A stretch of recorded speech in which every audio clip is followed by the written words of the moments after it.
for No worries. moving.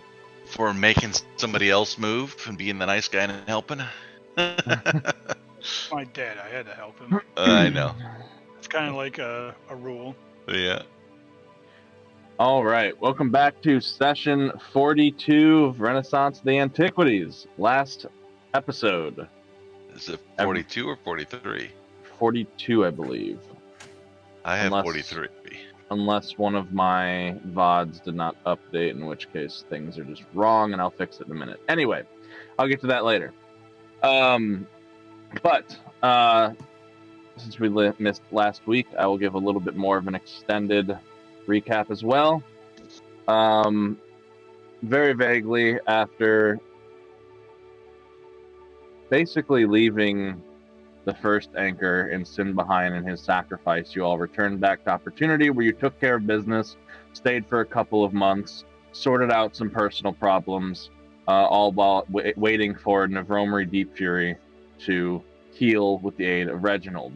Once that was completed, and in combination with some ill word coming out of Aracrost from the north, it spurred you all to leave town early, where you set on another month or so long journey across the wilds and to the little village, mostly called the Hamlet Holden Keep. There, at Holden Keep, which is Fizz's hometown, he went undercover as Mal the Magnificent, instead of his former name, being wanted for apparently murder, among other things. And you all had some time to discuss and figure out your next point of action.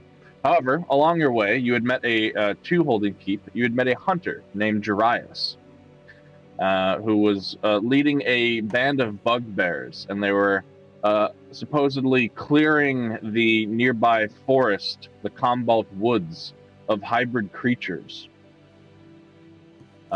Things that are monstrosities. Although not killing them, capturing them for Lord Holden, who it was assumed was also killing them. You had caught him in the act of transporting back an owlbear and its child to Holden Keep, and traveled along with him, aiding to his protection along the way, which inevitably pushed the bugbears away from Jarius a bit, as he sent them ahead and did not want their fickle kind around a larger group like yourselves, fearing that they might not hold up to their end of the deal, being more than just Jarius.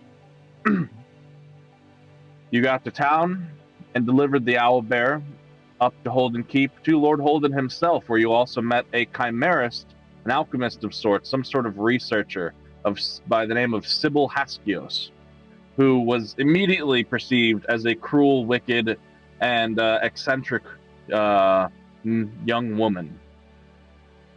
However, the idea of research into things related to Astron drew the attention of Raoul, and as such, he had set up a time to inquire with her further in the coming days.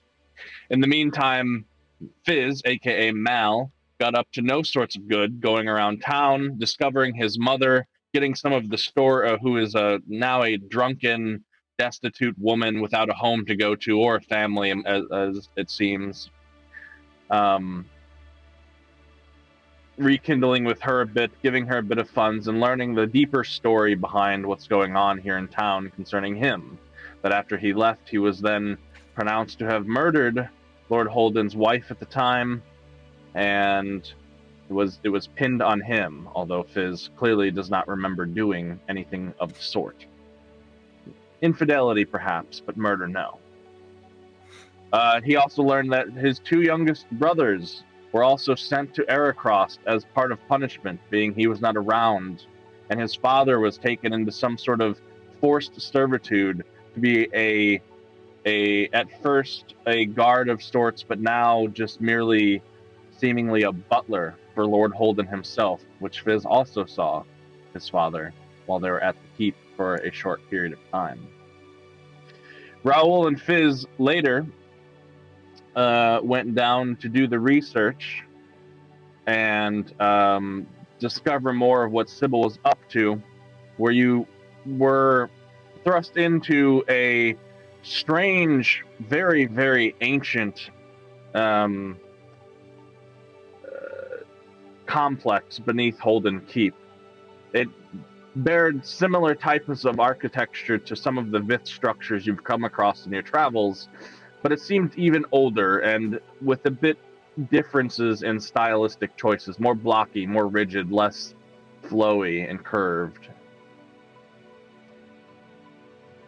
While they were down researching, there was a time ticking up above, as the night before, Fizz had broken into the jail, searching for any sorts of clues into his family's issues here in town, perhaps, and met a man based on a rumor named Karash York, who was apparently imprisoned for allegedly murdering being seen with a brutalized body on the front lawn of a shopkeep here in town.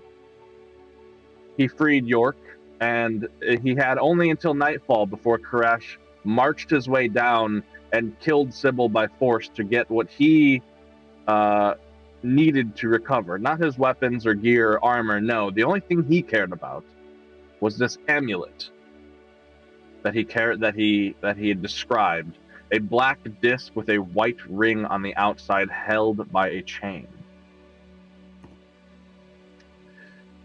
In the end, Fizz slipped out on the research, seeing that perhaps backup was needed, gathered Karash and the others, and together everyone went back down to attack and overpower Sybil, stopping her wicked ways with these poor creatures and ending her untoward research here in town. During the process, Karash summoned a massive three-headed dog-like creature that looked rough, hairless, horned flesh, and that aided in the battle. And you had all entered the battle initially as Raoul was asleep on the anvil in the center of her workspace, perhaps posed to be the next experiment of Sybil's, having learned about his Drakith eyes and their special properties. The fight was a rather interesting one, with Raoul basically chucking rocks and rubble and debris from around the space and pelting Sybil over and over again, preventing her from really taking flight like she had intended to do, dragging her back to the ground again and again until she was overpowered and defeated. Fairly quickly, Karash grabbed his amulet, said his thanks, returned the armor that he was allowed to borrow, and took off with the gift of the Vith magical longsword that you've all carried for so long, saying that if you ever needed help and you come across the Order of the Continuity again, to tell them that you aided Karash York, and that might gain you some leeway. In the aftermath, and searching the place, many clues and a few items were found, some research was recovered and understood deeper, but the truth of this place still laid a little hidden in the earth itself, here in the dusty stone. That was until, however, Raoul found a collapsed passage that led down a series of tunnels, mostly collapsed and unused, of some sort of much larger complex that used to exist here, now in total disarray and ruin. And eventually came to a bridge over a large, expansive cavern where you could see more lava bubbling below, just like in the forge-like chamber that the battle initially took place in.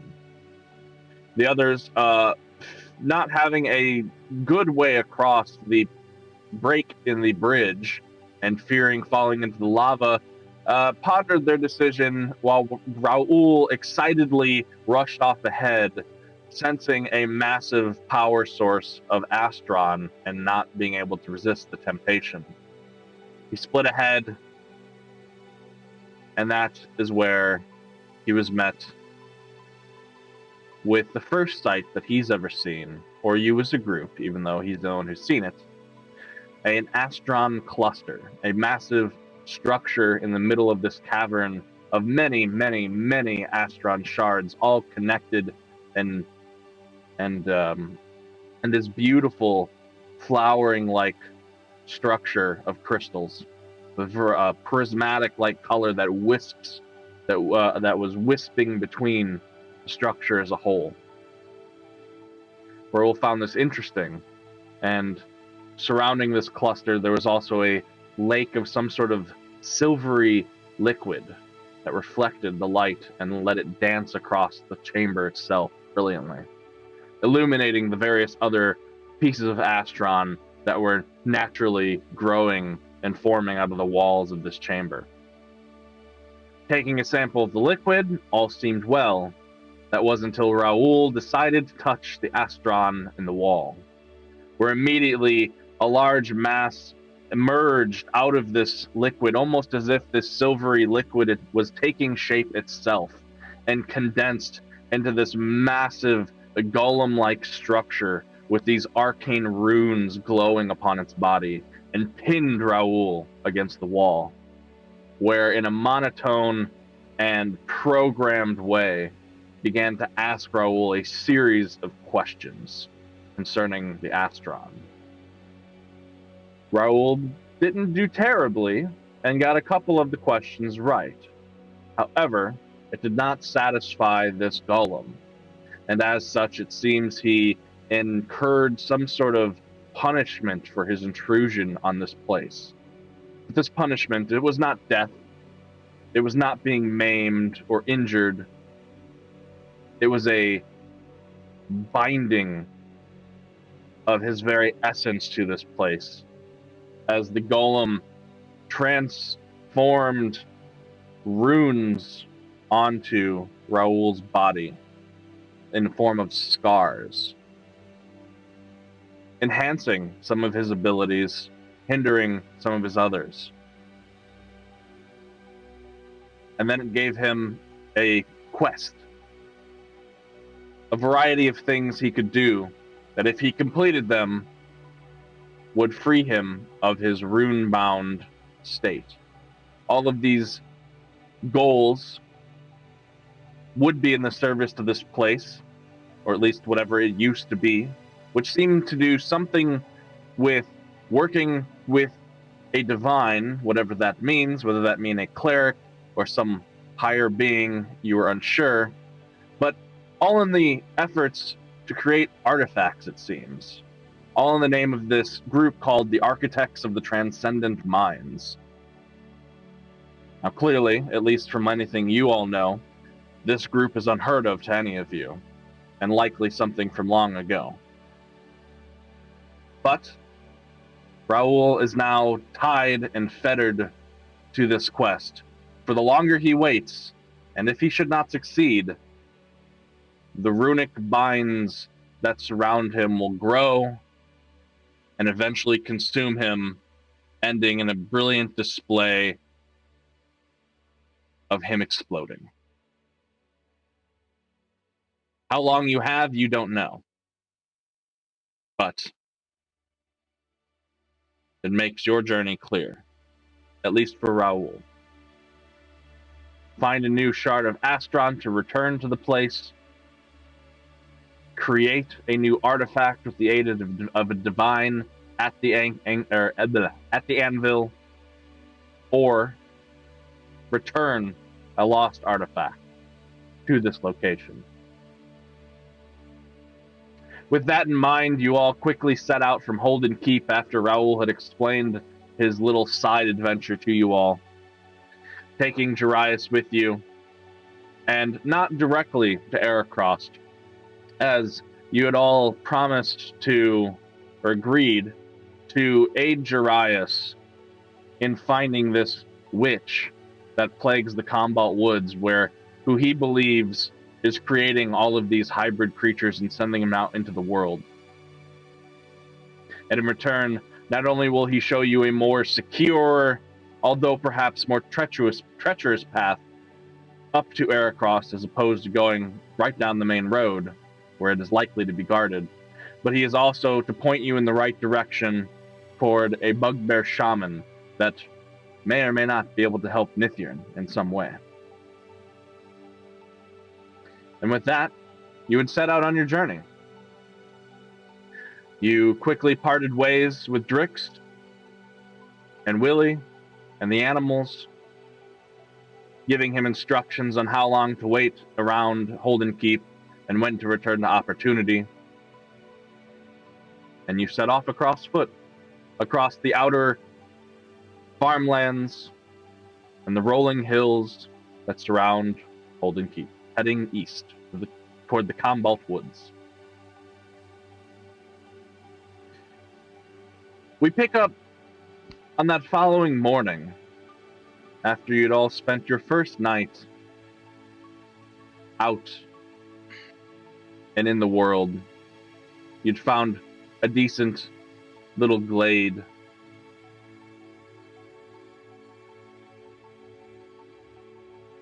And the morning rises. It is a clear and sunny day so far. The temperature, while it was very cold last night, nearing freezing as winter is approaching, it is chilly today, coming in at around a brisk 11 degrees Celsius or 52 degrees Fahrenheit, to give a sense of how chilly it is. And the day is yours.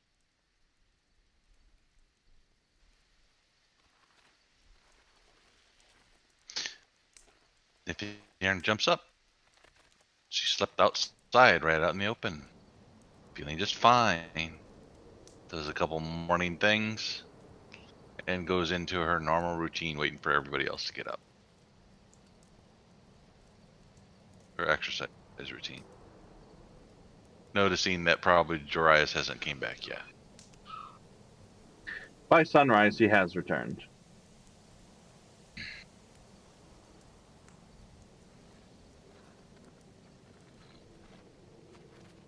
I'll wake up a little later.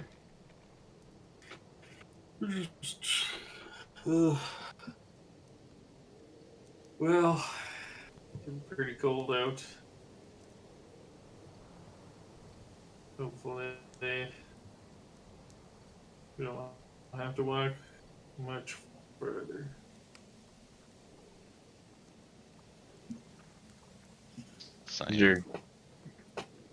Oh, you're signing that or saying that?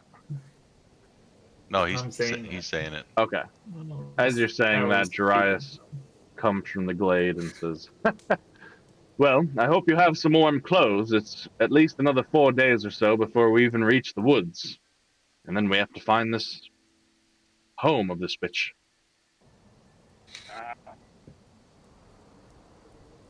I haven't traveled down by foot in a long time. It's the best way to stay in shape. A whole day of walking.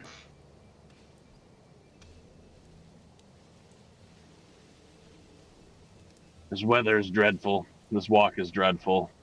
I should have stayed with Drix. Don't worry about it. You'll be just fine.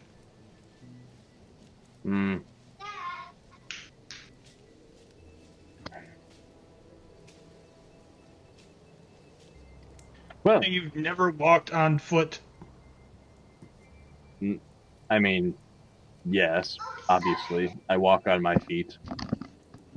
But I mean long distances, like from town to town.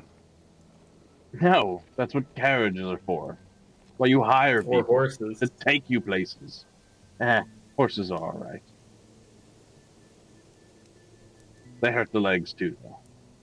I prefer sitting in the back of a wagon of some sort, lazing my day around, being able to read my books and think my thoughts.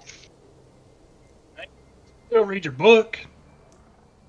If Not I like read we're my running. book while I walk, I am likely to trip over every stick and rock in my path.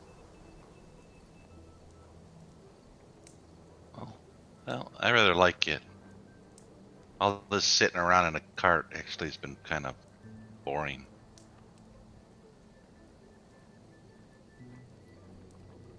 This is nice.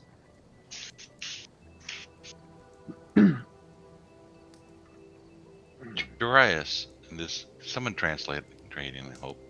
Yeah. Yep. Darius, you should stay in our camp. Going far away doesn't really make us any safer.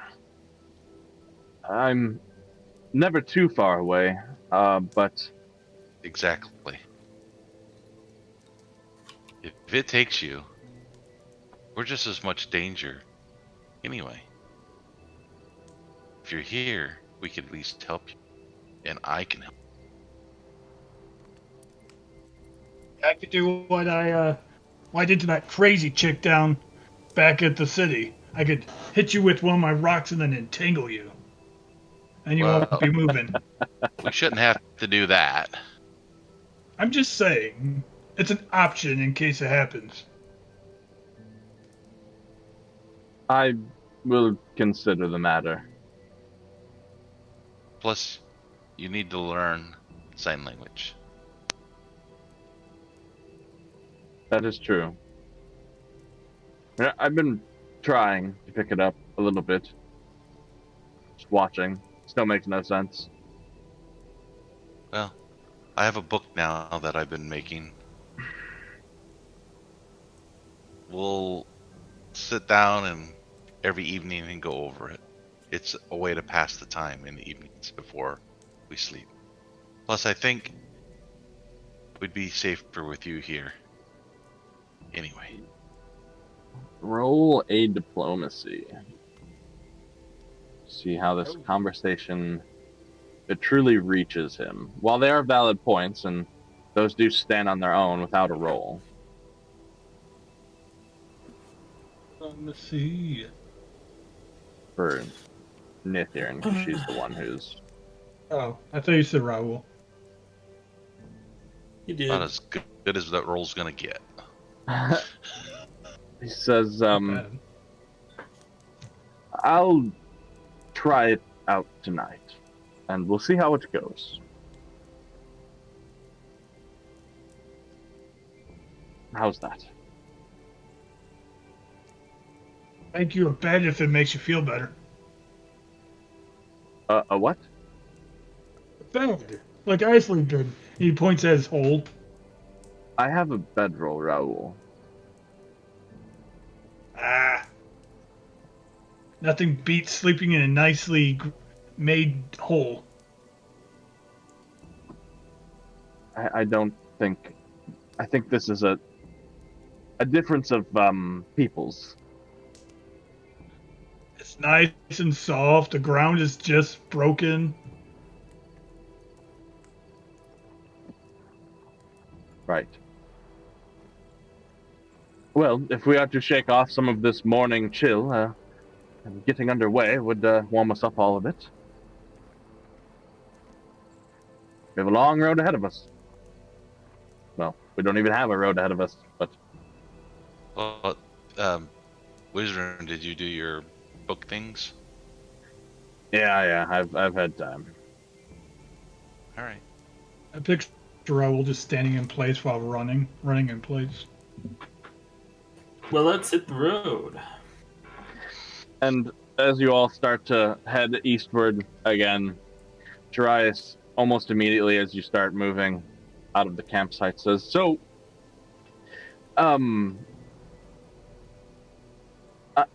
there is the question of how we wish to traverse these lands. We could try and move at a bit of a slower pace, and that might help us find things like food and berries and foraging along the way much easier. But it might slow us down a bit. Or we could try and pick up the pace more than like a normal walk, and which would make finding things perhaps a bit harder, but would get us there quicker. Also, the longer we take to traverse these lands, the more time we'll have to absorb the idea of our surroundings, and that would aid with avoiding perhaps getting lost as well.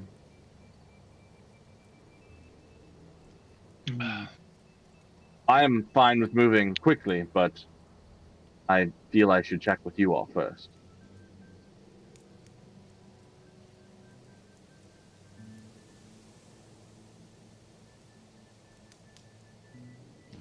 Well, our Fizz doesn't matter to me. Well, I'd like to get there as soon as possible, but if you're afraid of us getting lost, maybe the slower route would probably be better. If we get lost, it would take us twice as long. Perhaps not twice as long, but we might lose an hour here or there. Especially once we start getting into unfamiliar territory to me. I mean, I by no means, these are very, very large woods. I do not know them like I would know a town. We have a map, but the map you all have is a very large scale one, and is not more of a locally useful one. Yes, yes.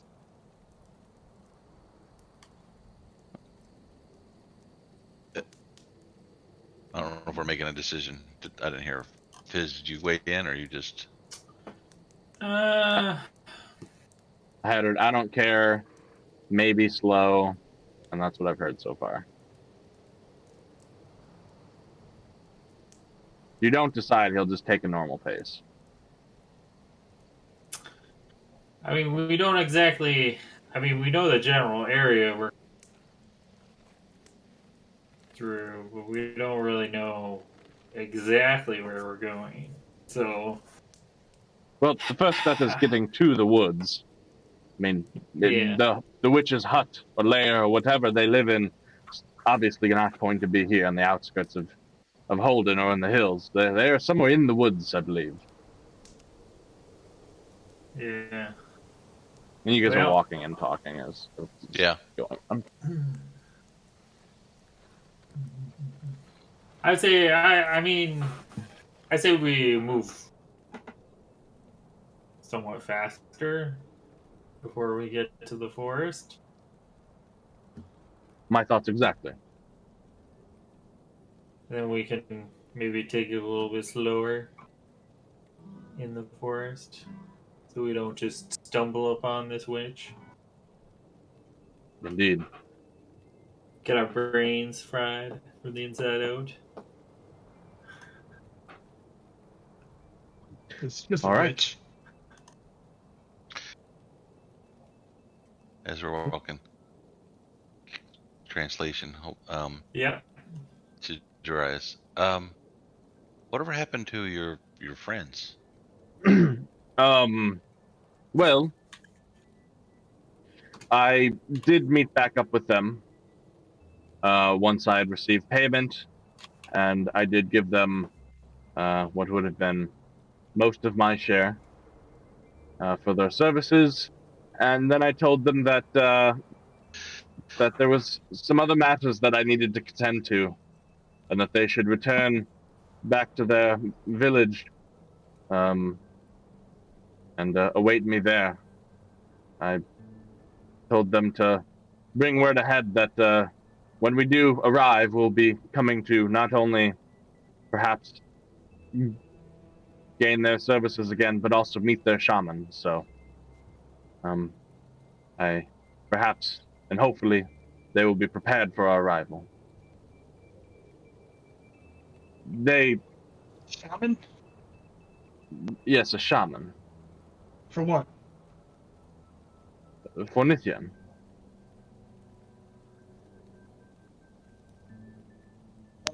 Oh, okay. If it's not Astron, Raul doesn't pay real close attention. You got me. He's an Astron shaman. I'm joking.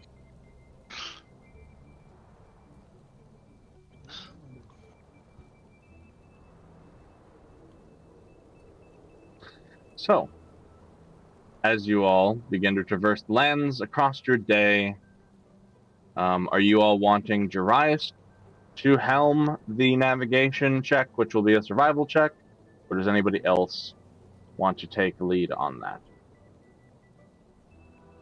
Let's see. He's probably the best option, unless someone else has a high survival. Well, I say Fizz should because he does so good in the woods when he falls into them from high heights. I forgot about that. I know. I think Darius is well equipped for this task. This That was so navigation that was. We were this days navigation- away for Of course. Days. Meanwhile, there's like just one big hill preventing your line of sight that you never got over. This navigation check will also cover looking for things to eat along the way. Not so much in the sense of hunting specifically, as that's kind of an entirely different task, but you come across berries and nuts and other mushrooms and things like that that are edible, then it's So not I'll too much assist to- with I'll assist with foraging as we go because that's kind of I do that all the time anyway. Yeah, mechanically there's nothing to that, but it's part of whoever's making the survivals check. So. Okay. But yes, narratively, that would make sense that you would do that. All right, so for the first real day out on the travel, Totally shit. Definitely he's the best. he rolled very high. That was like a natural 17. He's got Yeah. Um, One of these- Yeah, Still plus plus 12. Yeah, he's fucking rocks at survival. I'm a plus 1. I'm a 0. Oh, he is a ranger, so Yeah.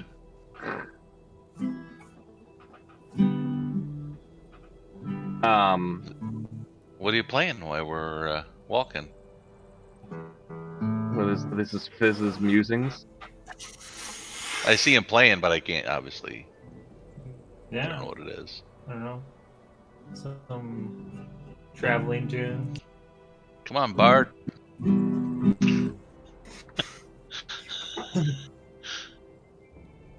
Something along the line of country roads.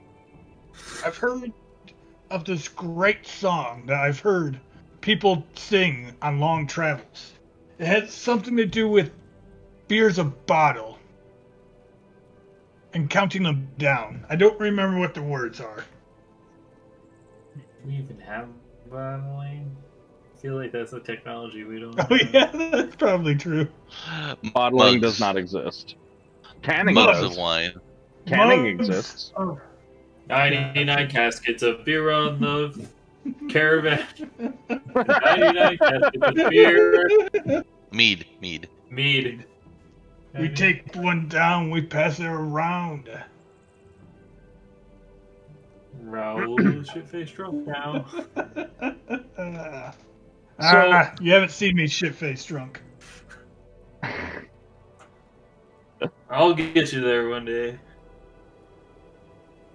Wizard will tell you. So over the I course could of this day, drink all you put together. Who said I was trying to drink you? I just said I'd get you drunk. I'm never drinking with Fizz again. You say that now.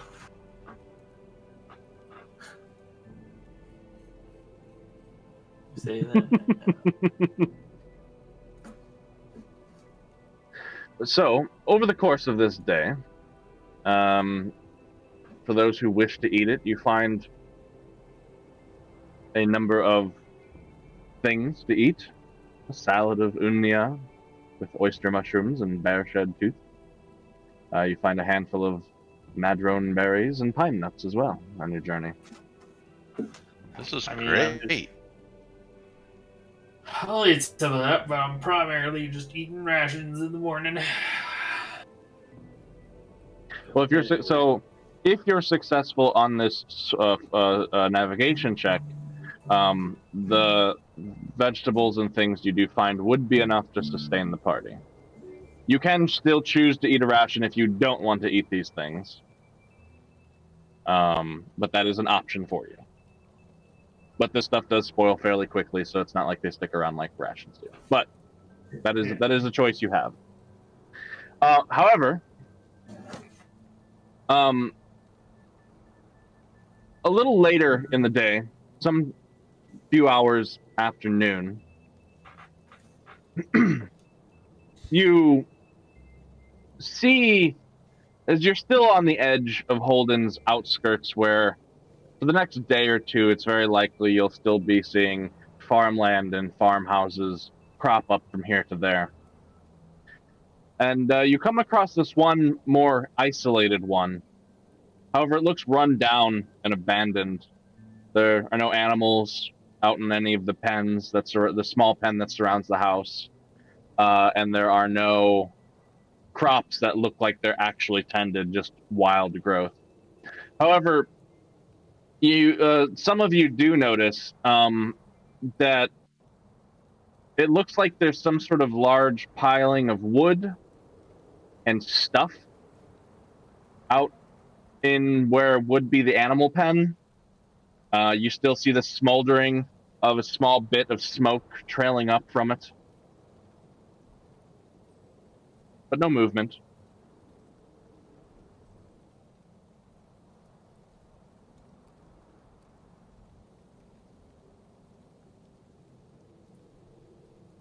Well, I'm not curious.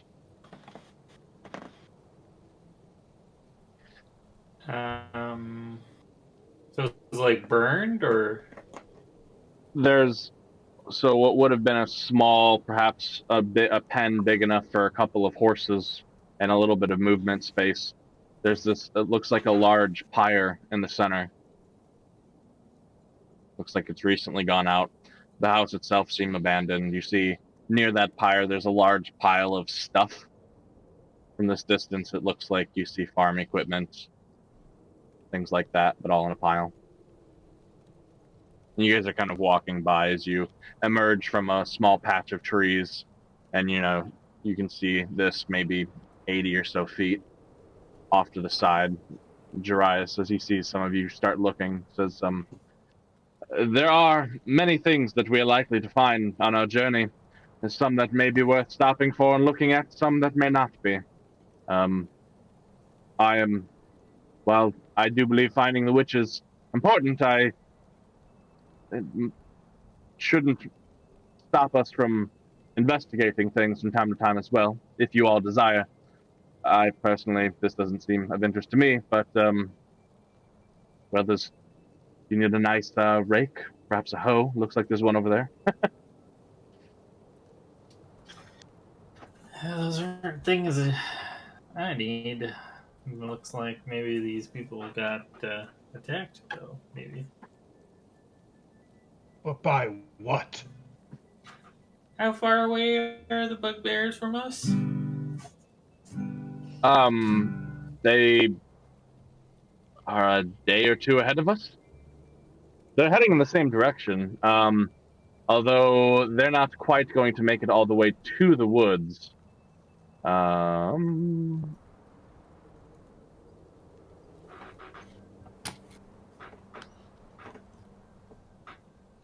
map. Load. Oh, by the way, Nabar, you're a little staticky. Am I? Yeah. At least for me, I don't know if anybody else is noticing it. It's Yeah. slowly becoming more staticky. You were fine at the beginning. Slowly? That's weird. I have not done anything. Well, for Discord, I know how to change that real quick, likely.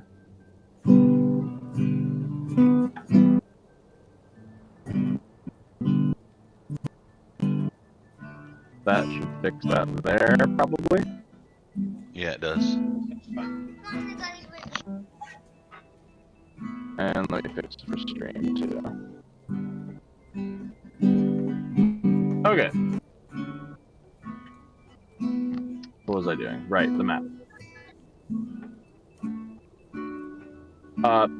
So that little section there, just the northwest of the Commonwealth Woods, that is where their place resides. The little village nestled on the side of the cliffs. It's pretty hard to spot, actually. Is that something they would do, or is that something more like what the armed force that moved through here would do? The army, from what I understand, they took the road just straight up to Grand Strand Lookout. I don't know why they'd be out this far east. Oh, I don't know that it would have been the bugbears. Certainly not past them, but we could always look around. I could look for tracks. I could, if you're concerned.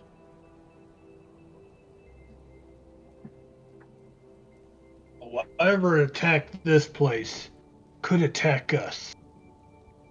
Yeah. It's true of many Let's take things. a quick look around just to see if we think it's people or something. All right. I'll check the outskirts. I'll look for trails and tracks. Try and see if I can identify what sort of person left them. At Everybody the else, building itself. make survival checks if you're looking for signs as to what or who caused this, or perception checks if you're looking more generally for things, or both. I'm just looking around, not really investigating. Yeah. God damn. Just keeping an eye out. Fucking eagle eyes. I'm very tall. I can see over everything. Apparently. Yeah. Fizz, the fire looks like it's been dying down for a couple of days now, likely. You can see that some of the coals are wet from dew, likely from some of the last couple of mornings. And you see a big pile of farm equipment in the area. Raoul, you find the house, the door. There's nothing really of interest inside. You found the house. You find you.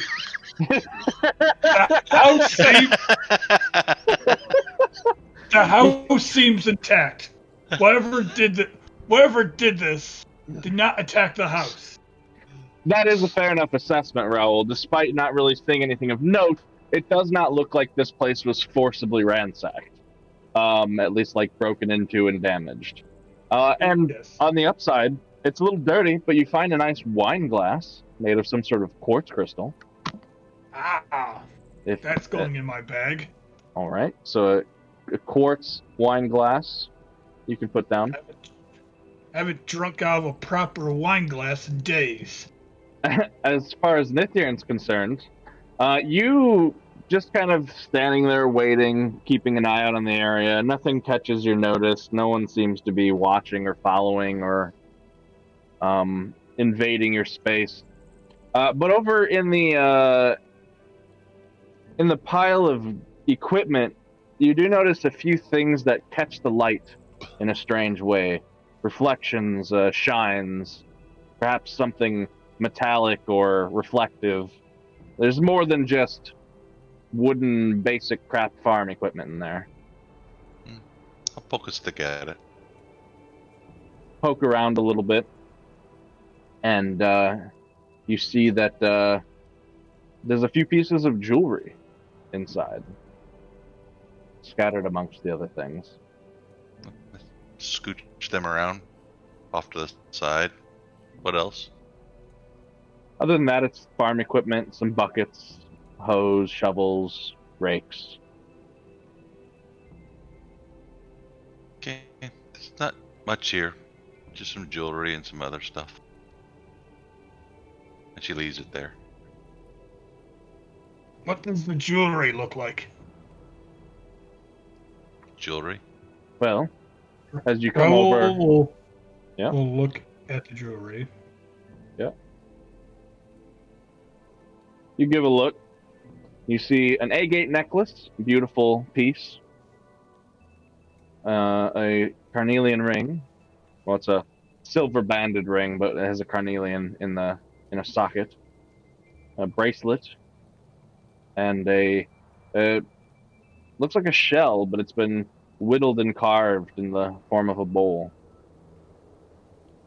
I want this stuff. I would love this stuff.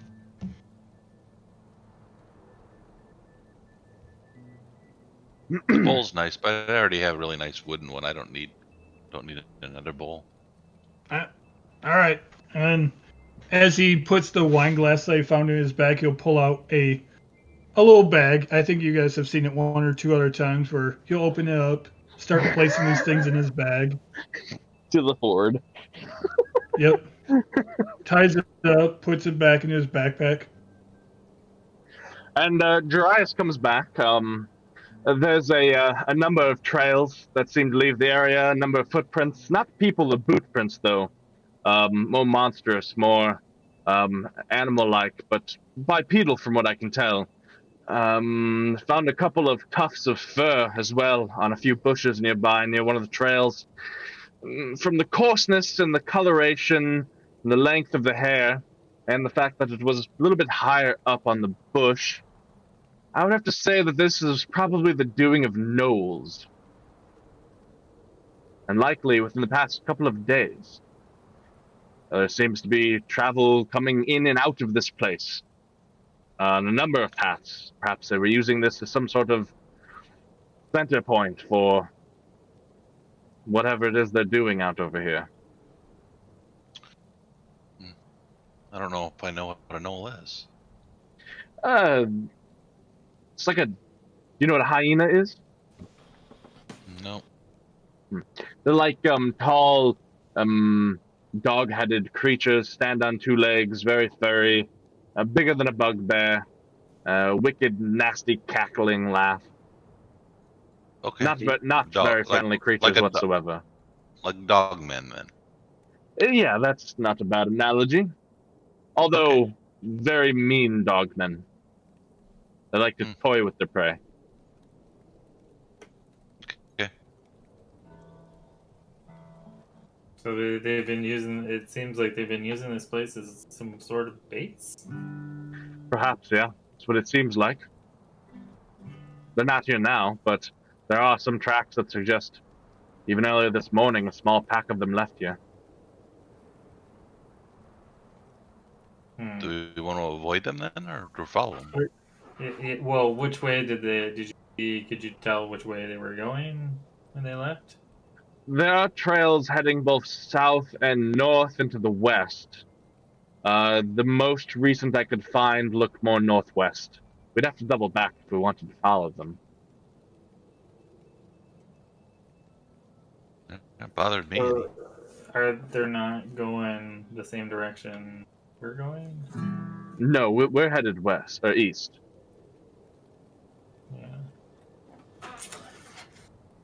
Yeah. I've come across them before. I've always just avoided them myself. They usually travel in larger packs, and, well, for a solo hunter, they would have overwhelmed me quickly. Yeah. We should get moving then, if we're not going to deal with them. They could come back at any time. Yeah, let's keep moving. I've also stolen some of their things, most likely. Well, they're probably not their thing to begin with. Well, perhaps they won't notice. Perhaps we should try and cover our tracks a little bit as we go to leave. It's a good idea. We could slow down the pace a little bit, be more careful of how and where we're stepping. Take the extra time, be careful. Yeah. For walking on ground, he'll activate his ability to just move small amounts of ground to like cover the foot tracks, his own foot tracks. Well, at least they won't know we have a Drakith with us, or perhaps they'll think a Drakith is somewhere in the house or something. Very likely not. Although, traveling with you for a little bit, Raoul, I have noticed a couple of telltale signs when you do cross through an area. Hey, Just when tail. you... Yes, actually. When you don't cover your footprints, those are quite obvious. They're a bit more... Well, they're less human-shaped than...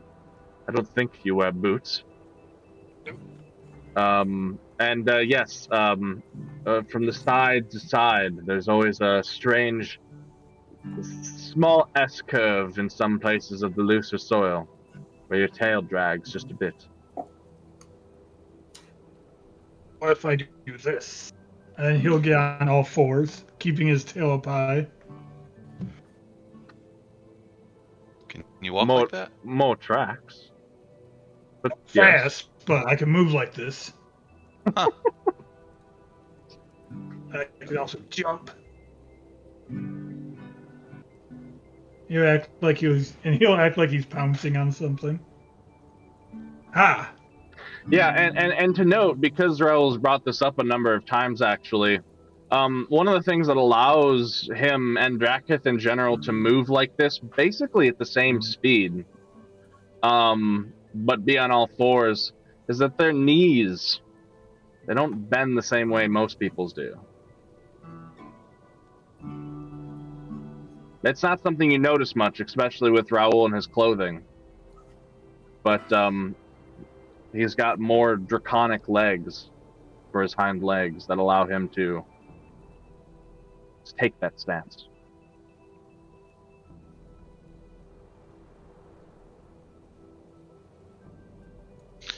Makes you shorter, closer to the ground too. Yes, when I'm trying to be sneaky, this is how I move. I noticed that when we were trying to sneak up on Jarius. Yes, he never saw me. I think he did, but it was Oh, a good yeah. move. Nope, never saw him whatsoever. I only allowed you to see me towards the end. Of course. So, the rest of your day goes uneventfully, and eventually you find a place to camp down and pitch up for the night. Jarius does stay behind. As we discussed last time, if you want to partake in any of these camping duties, you can. There is no deficit to not doing so. There are only benefits if you do choose to partake. So camping specifically will go as normal. Go ahead. I'll help with the camping camouflage. Okay. Or do a camping camouflage, because I'm not much of a hunter. Don't really cook. Watch is a little tough for me. I guess I could do it, but I try to do my trances, get them done. If no one's against it, Raoul will at some point. You know, because of this gift that was given to me, I don't even need to sleep anymore. I can stay up all night, do more activities. Always? Yes, I just feel it in my bones that I don't need a rest anymore. That is true, right? Like, I am immune to... You're immune to fatigue, yes. I thought I was immune to exhaustion and fatigue. Yeah, I'm immune to fatigue and exhaustion. Yeah, so the physical toll of not sleeping won't necessarily hit you. And I don't need an 8-hour sleep for any of my shit. But mentally, if that is a prolonged habit, you can acquire sleep deprivation negatives. As people who do not sleep for weeks on end eventually go mad. Yep. Unless they're magically enhanced to not do it. Just the physical side effects are abated from this. Yeah. His body doesn't get tired. His Well, mind at one still point, may need rest. It's eventually. But you mentioned the keep watch thing that Wizard has capability, so apparently we know about that. That Yeah, he's allows told it you about to. that. He did. Yeah. Yeah. Yeah. That's different. That's magical. That refreshes Right. your mind as well, Yeah. even though you're not technically sleeping. Well, I mean, I can take a shift on the watch so you can get some sleep, bro. If you want to, that's fine. Would you rather go to bed later, wake up earlier? Go to bed later. Excellent. So you can take the first shift, and I'll sleep the rest of the night, which means we would only need to camp for about. If we did that, I could probably sleep for about 4 hours, so maybe go to bed a little early.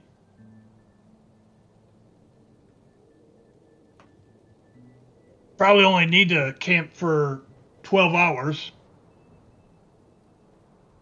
Something Well, like that. well, I will always only do my what you would consider sleep 8 hours straight, and then I'd be up in the morning no matter what. So I could cover the last if we're going to do 12-hour stints. I'm just saying, like, well, you're right. We do. We would. 4, and 4. Well, I only say that because am I calling you Fizz or am I calling you Mal now? I don't know. Are we allowed to call you Fizz now? Yeah, we're pretty much on the outskirts of town. All right. Somebody Well, got murdered in that barn, so.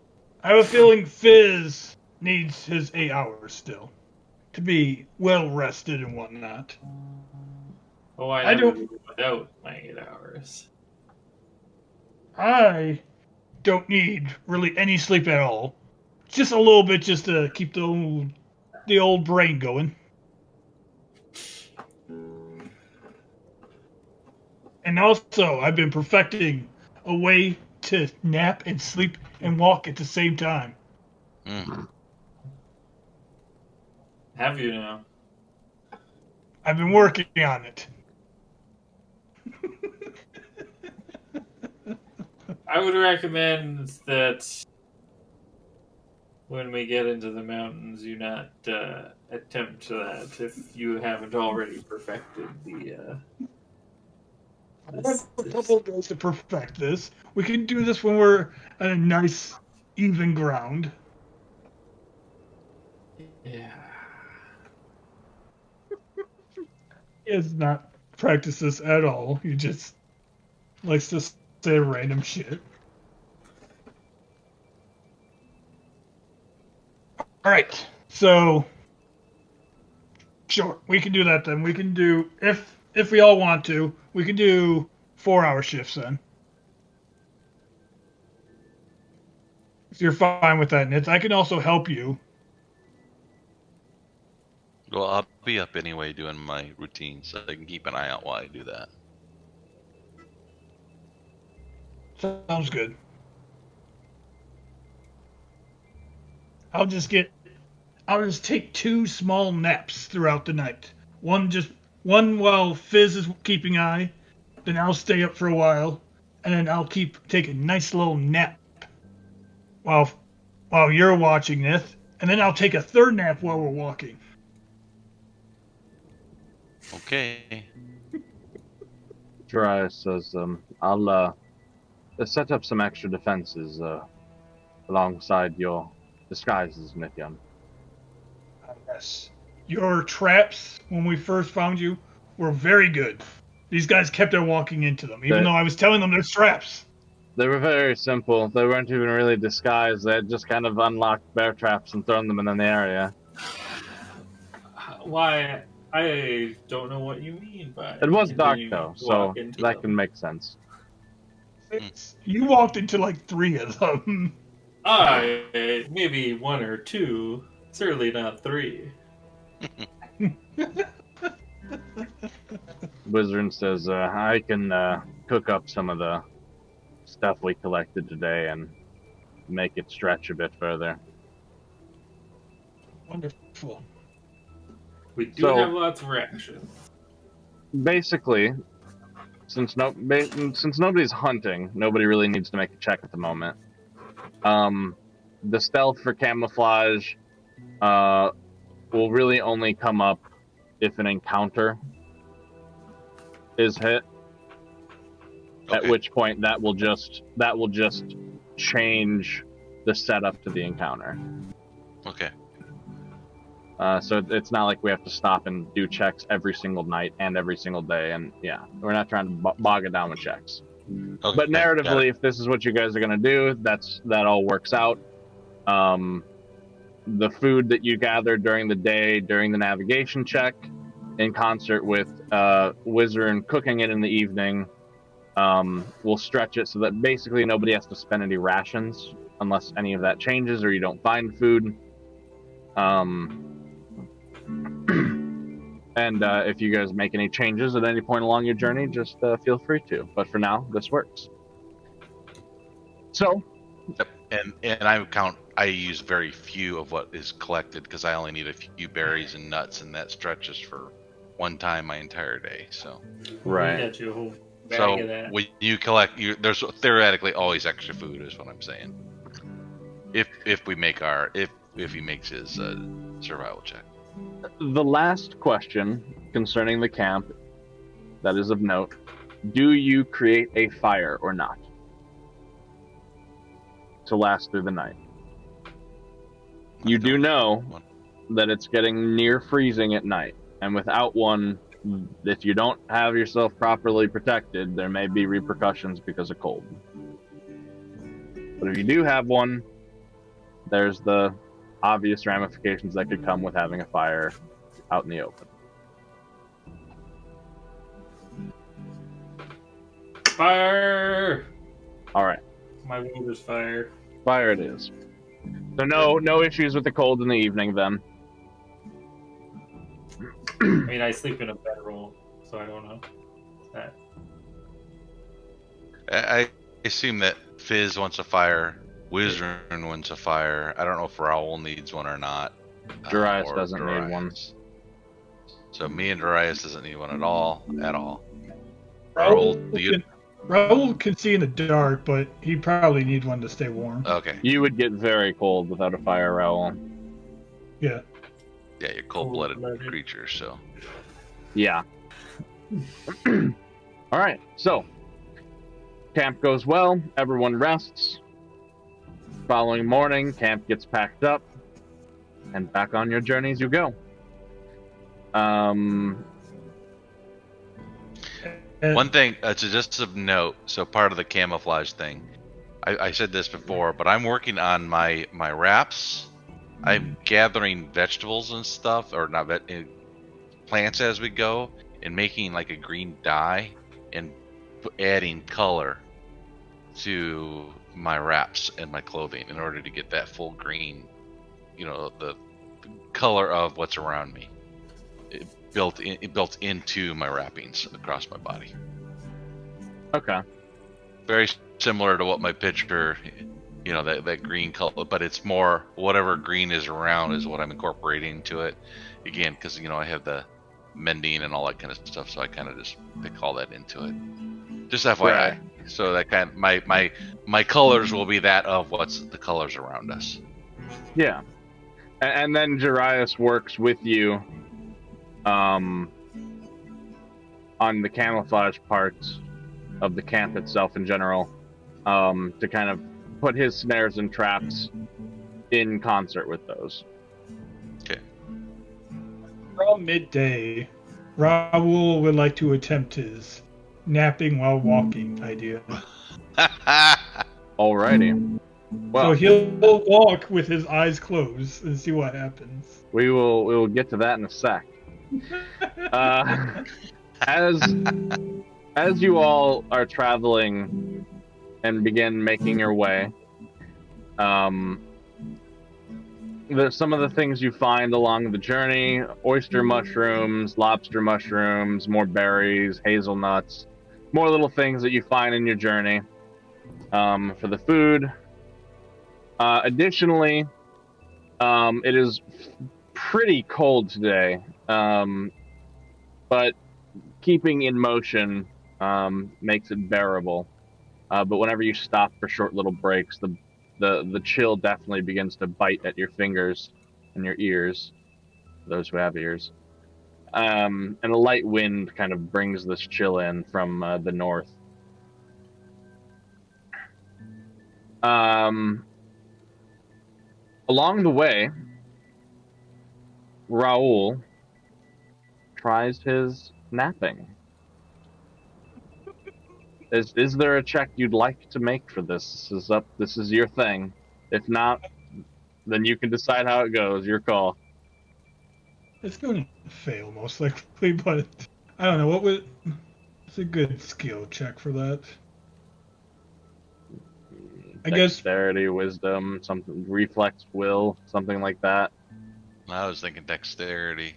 Yeah, Yeah, keep your I'm fine with- balance, kind of thing. I'm fine with that. But it's kind of a combo thing because it's keep a balance and does he actually fall asleep? I Or think is he that would just depend closing on his, or is he his just, balance. Yeah, or is he just closing his eyes? I've definitely had here's a times where I'm so tired and I'm on a long walk or something, and I just kind of am But you're walking. not like really that. sleep. No, You're not no. really sleep. Oh, that's just perfection. That's That's fine. beautiful. That's beautiful. So I wanted to. he starts off slow, and perhaps a couple of you notice this as you go. He closes his eyes, starts to walk a little, stumbles, or like veers off the edge of the trail a little before realizing and comes back to the trail.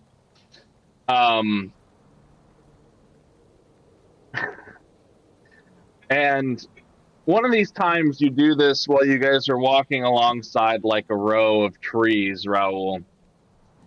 And Raoul closes his eyes and starts to veer off into the trees. Shockingly, he misses walking straight into any of the trees. However, what knocks you out of it back to like trying to scramble to get back to your party is that you've tripped over a log because you're not on like, you know, the non-wooded trail that you guys are following. It's not actually a trail, but there are not logs out in the hillsides. And you face plant hard, Raoul. It hurts. It stings. All of you from the edge of the trail hear whatever sort of sound of pain that comes from the woods. He's probably just a little off at sight. Raoul would. Oh, where am I? Now, Raoul, when you stand up, you see ahead of you in this patch of trees, there's this old, weathered statue that stands in a small little opening. It looks like some sort of goddess, but there are chips and breaks on the stone, and it looks old. There's some moss growing up one of the feet. It's on a very small, short little platform of stone that it was likely carved out of, and the feet itself only raise 3 or 4 inches off the ground. But you also notice there's a wicker basket set at the foot in the grass of this statue. And even from here, you see gold, flowers, bits of food, little trinkets sticking out of it.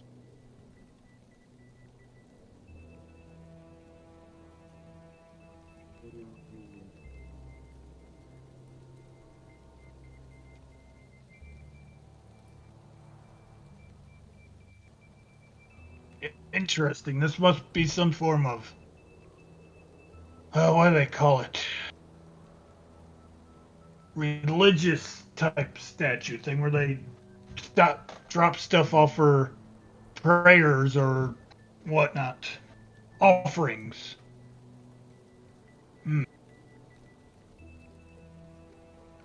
Might as well keep up with the tradition.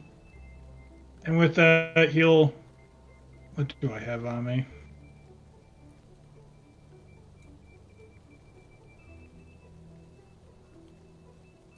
He'll drop a. Oh, wow, all I have is blues. This is the lowest category I have. He'll drop a blue into the basket and then go on his way. Raoul, you drop the blue into the basket. And there's this sense of happiness that washes over you. And you feel more chipper than normal for your day. My nap worked. Additionally, this is a one-time use. When it's consumed, it's gone. You get to re-roll 1d20. As you have received the blessing of the forgotten. Gotcha. I will write that somewhere. Once you've used it, it's gone. It's a one-use thing. No problem.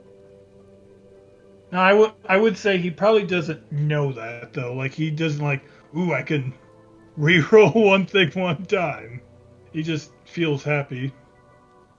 The way that to help you narratively use that is whenever you get into a situation that you feel is dire enough where you'd want to use the reroll, the memory of that statue and the happiness that it brought to you to offer of yourself to it would flash before your mind, and that momentary flash of inspiration and happiness would bolster you and allow you to reroll.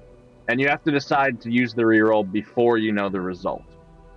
Gotcha. But like on a natural one on an attack, you could be like, "Yep, using it." So that's narratively how it would make sense that you would use it. That way, you're not having to limit yourself to using it mechanically. Gotcha. With that, he'll just he will take this as, man, my nap idea kind of worked. I need to perfect it a little bit better. But then he'll look around it. He doesn't really see anyone. He'll like see them on the outskirts, and he's like, "Oh shit, they're leaving me." And he'll like quicken his pace out of the woods. And you catch back up. Man, I found this cool statue in the woods. By the way, my nap idea is working. I just need to perfect it. Is that why you got lost in the woods? Yes. But because I got lost in the woods, I found a cool statue. So, even.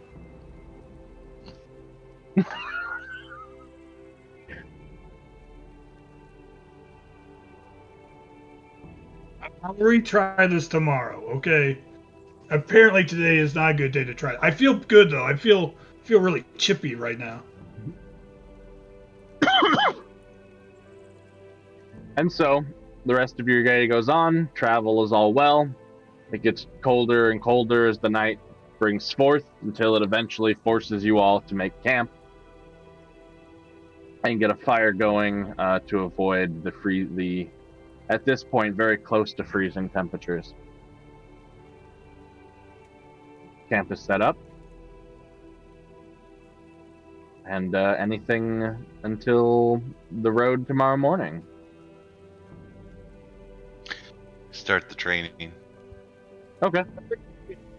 I forget, did you guys Fizz, did you actually bring one of the caskets of the hard cider with us?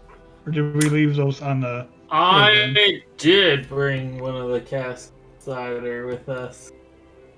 Would you like some, Raoul? Yes, I found that wine glass. Okay. See if I can get it out of the bag in a somewhat safe manner. Assume it's probably pretty weird, but there you go. There's the barrel. And if Jarius is sleeping in the camp, I'll start dream walking to him at night. Okay. Any We don't have to do particular? it. Yeah, we don't have to do anything special like a super scene or anything like that with him. Just it's really to get him out of his nightmare Okay. and then spend time doing what he wants to do or teaching him sign language in his dream if he wants to. So Yeah. to kind of to help speed it up and then give Yeah. him the positive effect that he gets from it, because it doesn't hurt me one way or the other to do That this. works. So yeah, you start relieving him of his nightmares, teaching him a little quicker because you can talk to him in the dream. In addition to at night before you sleep, you help him teach a little.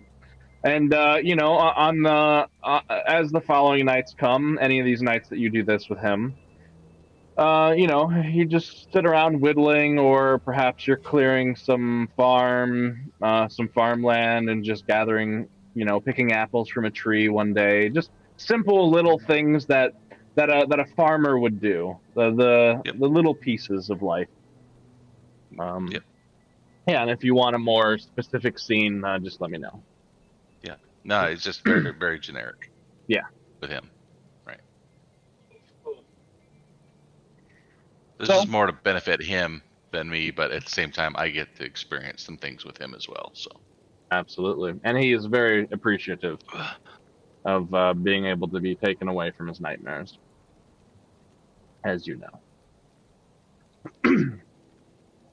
Well, the night goes well, and morning comes. The morning brings with it a bit of a mist, as it's a bit warmer than it has been the past few mornings, as a break in the chill that comes from the north sweeps across and makes all that nighttime frost puff up into smoke and evaporate and hang low to the ground. But you pack up camp and begin on your way.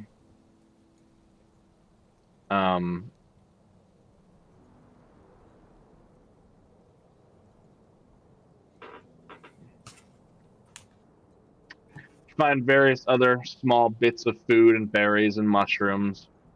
You're beginning to see some consistency with some of these things, although there's many different things to eat that you guys are able to find along the way. And as the mist, around midday, as the mist is beginning to clear, it opens up before you a very beautiful vista. You're getting close enough now where you can start to see some of these larger landscape features around you that you're headed toward.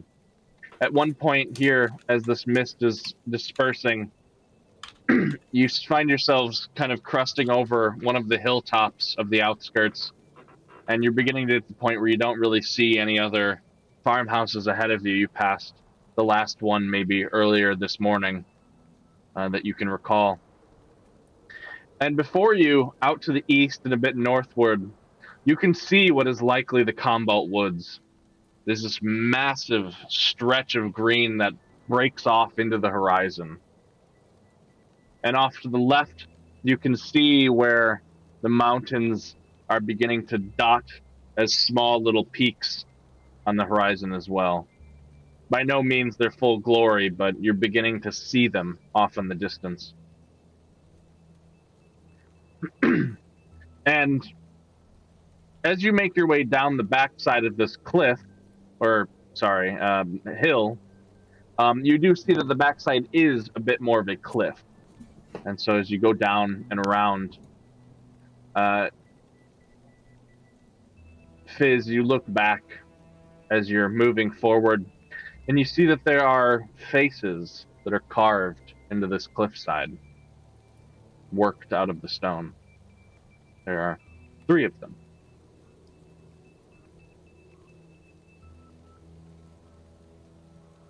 Rather large, maybe 3 feet across and 5 feet tall. Not very many features. Just 3 faces. Have I heard any stories with these stones?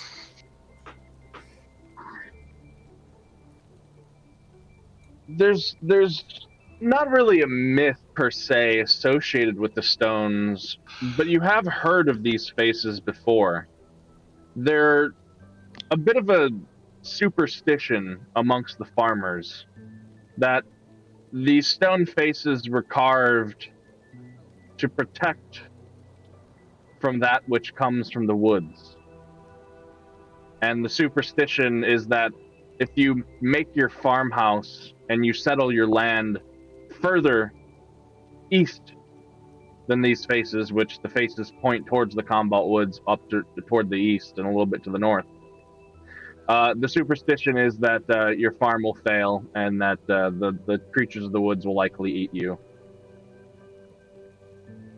And so it's kind of used as a landmark as don't build past here by the locals. Whether any of it's true or not is another matter, but yeah. We should be a little bit more careful moving forward, guys. These nothing good ever happens past these rocks.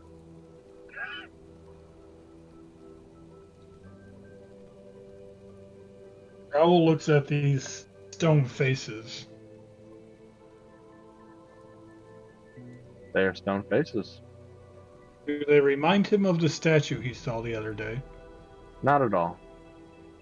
The statue you found was very intricately carved, although weathered, of a beautiful woman in a flowing gown. Gotcha. They're roughly hewn faces, largely carved out of the stone. Well, you are the expert of this area. Well, you and Jarius, I guess. Yeah, I'm sure Darius is well aware of this. Yes, I've heard of them. Yep. So at least we're heading in the right direction. We're not lost yet. Have you traveled past these before? I've never been in these parts of the woods, really. Not really point in walking this way. He's right. Well, There's really Jarius. not much over here. Yes, I have been to the Combat Woods many times. It's where I do my hunting for the hybrid creatures. Ah, yes, that makes sense. I don't even know why I asked that. But yes, we're very likely to not come across any more inhabited structures Yeah. past this point. Ah,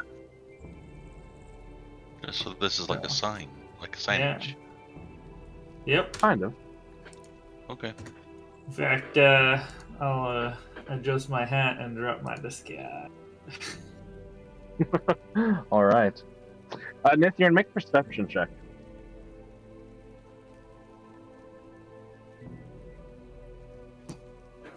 Okay.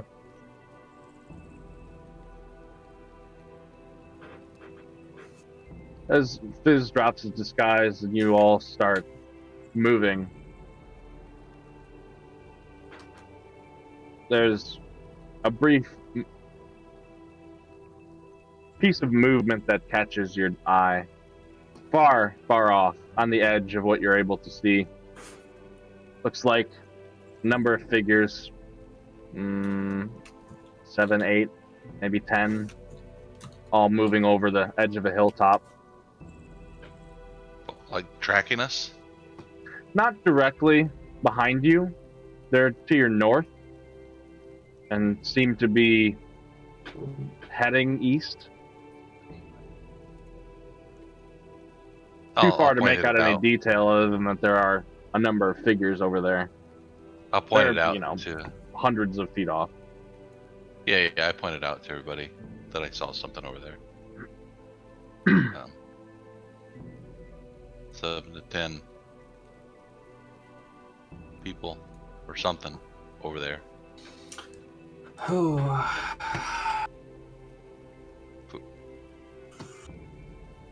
I don't know if they're following us, but just saw them going that way. I'll take a quick look with my sharp eagle eyes now that I've got little bushy feathers around my eyes. wait, Indeed. you do have feathers around your eyes. Yeah, that potion hurt like a bitch. Your disguise. That's what was hiding them. Yeah. I thought I only got feathers because I was more animal-like. Nope. That woman was crazy. Wonder how long that lasts. She said about a month. Yeah, Oh wow, that's cool. but I can see in the dark long distances. You know what? Let's. How do I look, Nithian? You look nice. It's a colorful touch. Yes, I do suppose it does go with my cloak. Yeah, it's kind of an ensemble. Yeah. If only we got more of that potion. Oh, I'm sure I could make it somewhat permanent Ah, with my little disguise hat. Ah, you mean keep the look going? Yeah. well, I mean Fine. not for you. I don't care about you. I mean for me. Oh, yes. Do you like the look too? Yes. They don't really go with your scales, to be honest. What do you mean? Well, now you The got ri- scales and you got feathers. That doesn't quite go together. They so do. You look a Well, little if bit you like like a it, chicken. that's now. all that matters. What color are the feathers, Navar? Your call. They were Have from some an owl. creative liberty there. Excellent. Mine would be. But the source was an green. owl, so. Yeah. But But your an scales owl may have that an gave effect, out. or But the But an question, owl that had the tint of a green astron. yeah. But there's also the question of would it take on the aspects of the owlbear, or would it take on the aspects of you, the person who's drunk with the potion? Or something in between. Or something in between. Oh. I'm going to say they are white, but they have a green tint to them. Kind of like how my scales eventually will have a green tint to them, like the rusting of copper. Cool.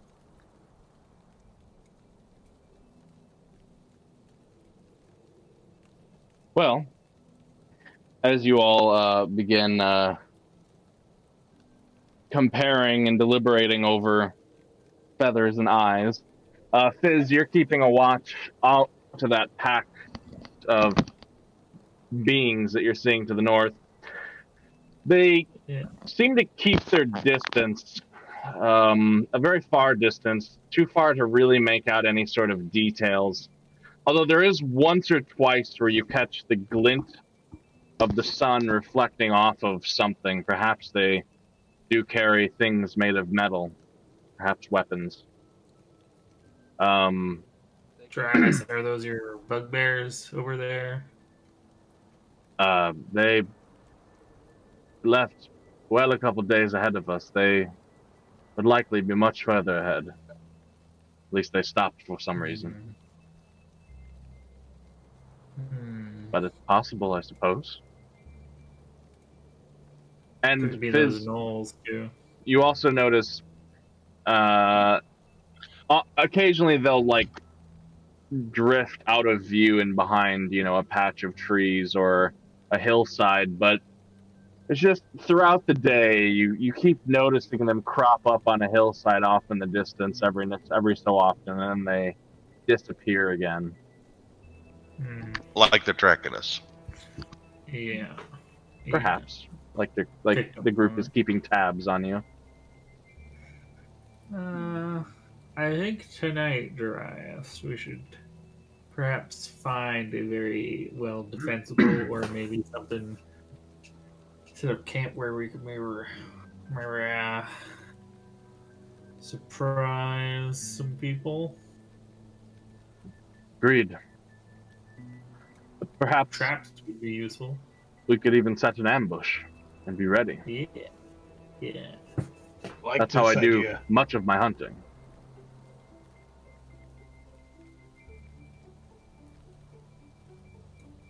Well, I suppose it's time to hunt the hunters then. If Yeah. they are indeed after us. And so, Yeah, I see it. Will volunteer myself to be the bait. perfect. I was just about to suggest that, bro. Excellent. I'll stay up all night with a fire blazing up in the sky. Yes.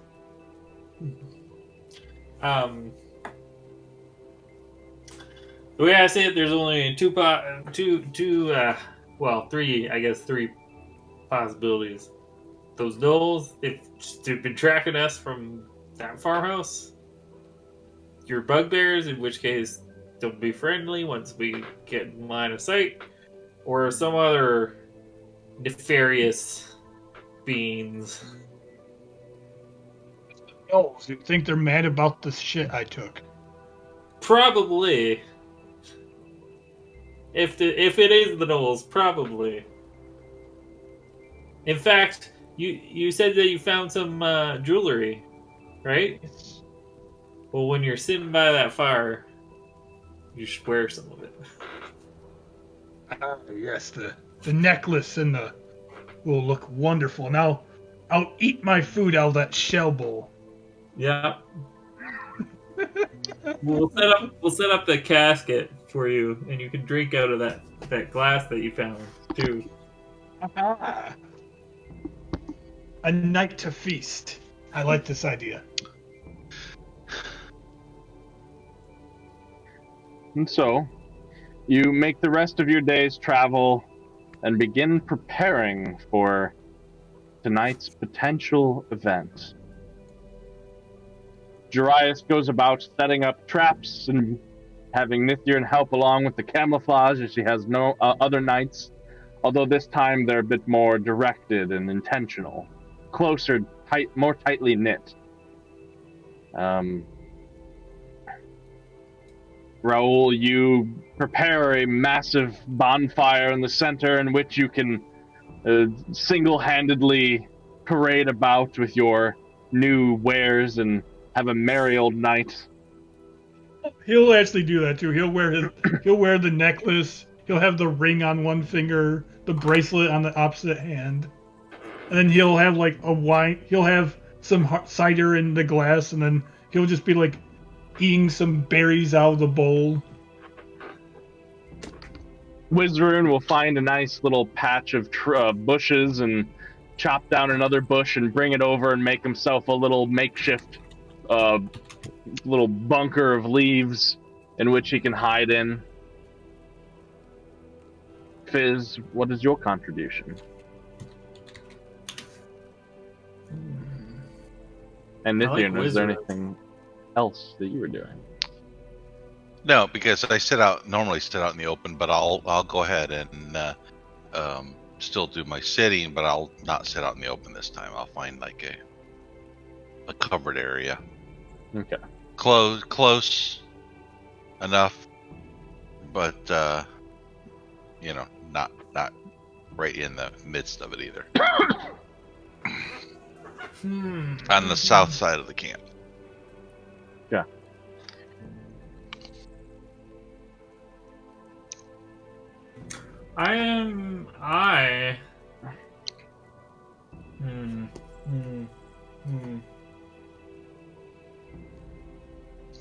Do gnolls have dark or dark vision? Do I think that they can see in the dark?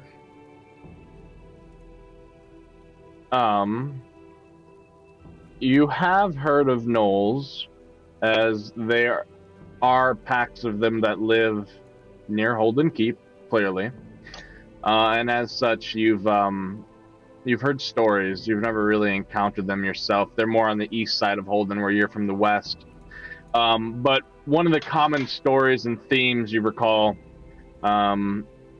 particularly like from your childhood when, your father would have a friend or two over and they would be talking about the current affairs and, one evening a raid would come up on the topic of some poor bastard out east or blah, blah, blah, things of those nature.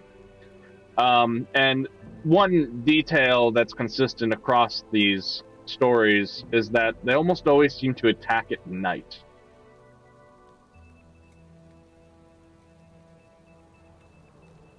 Okay.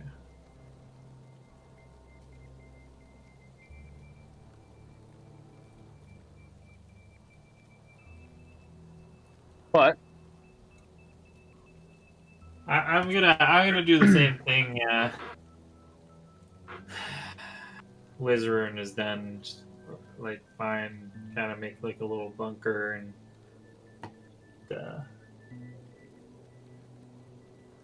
Yeah. okay. And for Darius's traps, they're mostly snares. There's a couple of bear traps that he carries with him that he sets. They are quite heavy, so he doesn't have many. And you guys all prepare while doing your There other is normal one- camp things. Yes? Oh. I mean, I'd have to be like constantly casting it. What's that? Ghost sound. Because I mean, I'll like put my bedroll out and try to make it look like I'm sleeping in it, not too far from like just on the edge of the light, and if possible, start playing like using ghost sound to make sounds of sleeping people. Okay.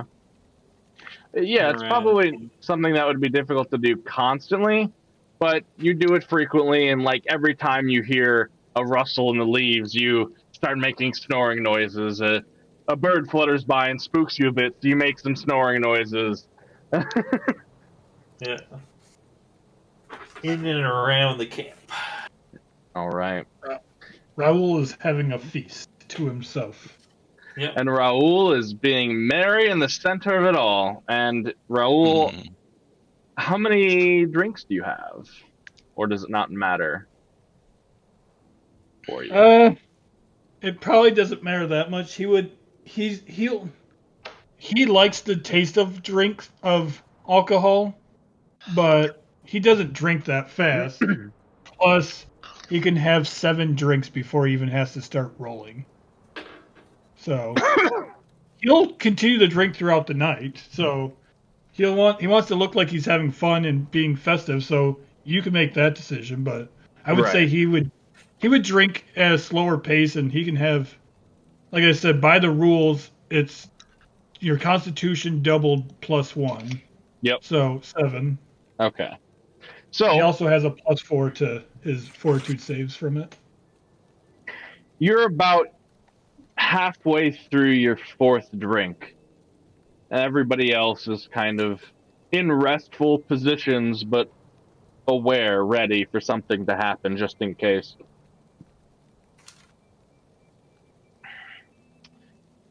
And that's when one of the first of Jarius's signals gets set off. This is a pre-warning signal that he told you about. There's a tripwire that he placed out in the woods somewhere nearby, and it has caused. There's two sticks leaning up against one another near the bonfire, and they suddenly just fall over. And he'd had them rooted in such a way where it would take, more than just the wind to knock them over. It would take something tripping the wire. And that kind of, huh? I'm just thinking. If he looked in that direction, could he see the trap? Raoul? Remember, he has 120 dark vision right now. Yeah, it's 90 actually. Oh, 90. But yes, you can see it. And what were you saying, Fizz?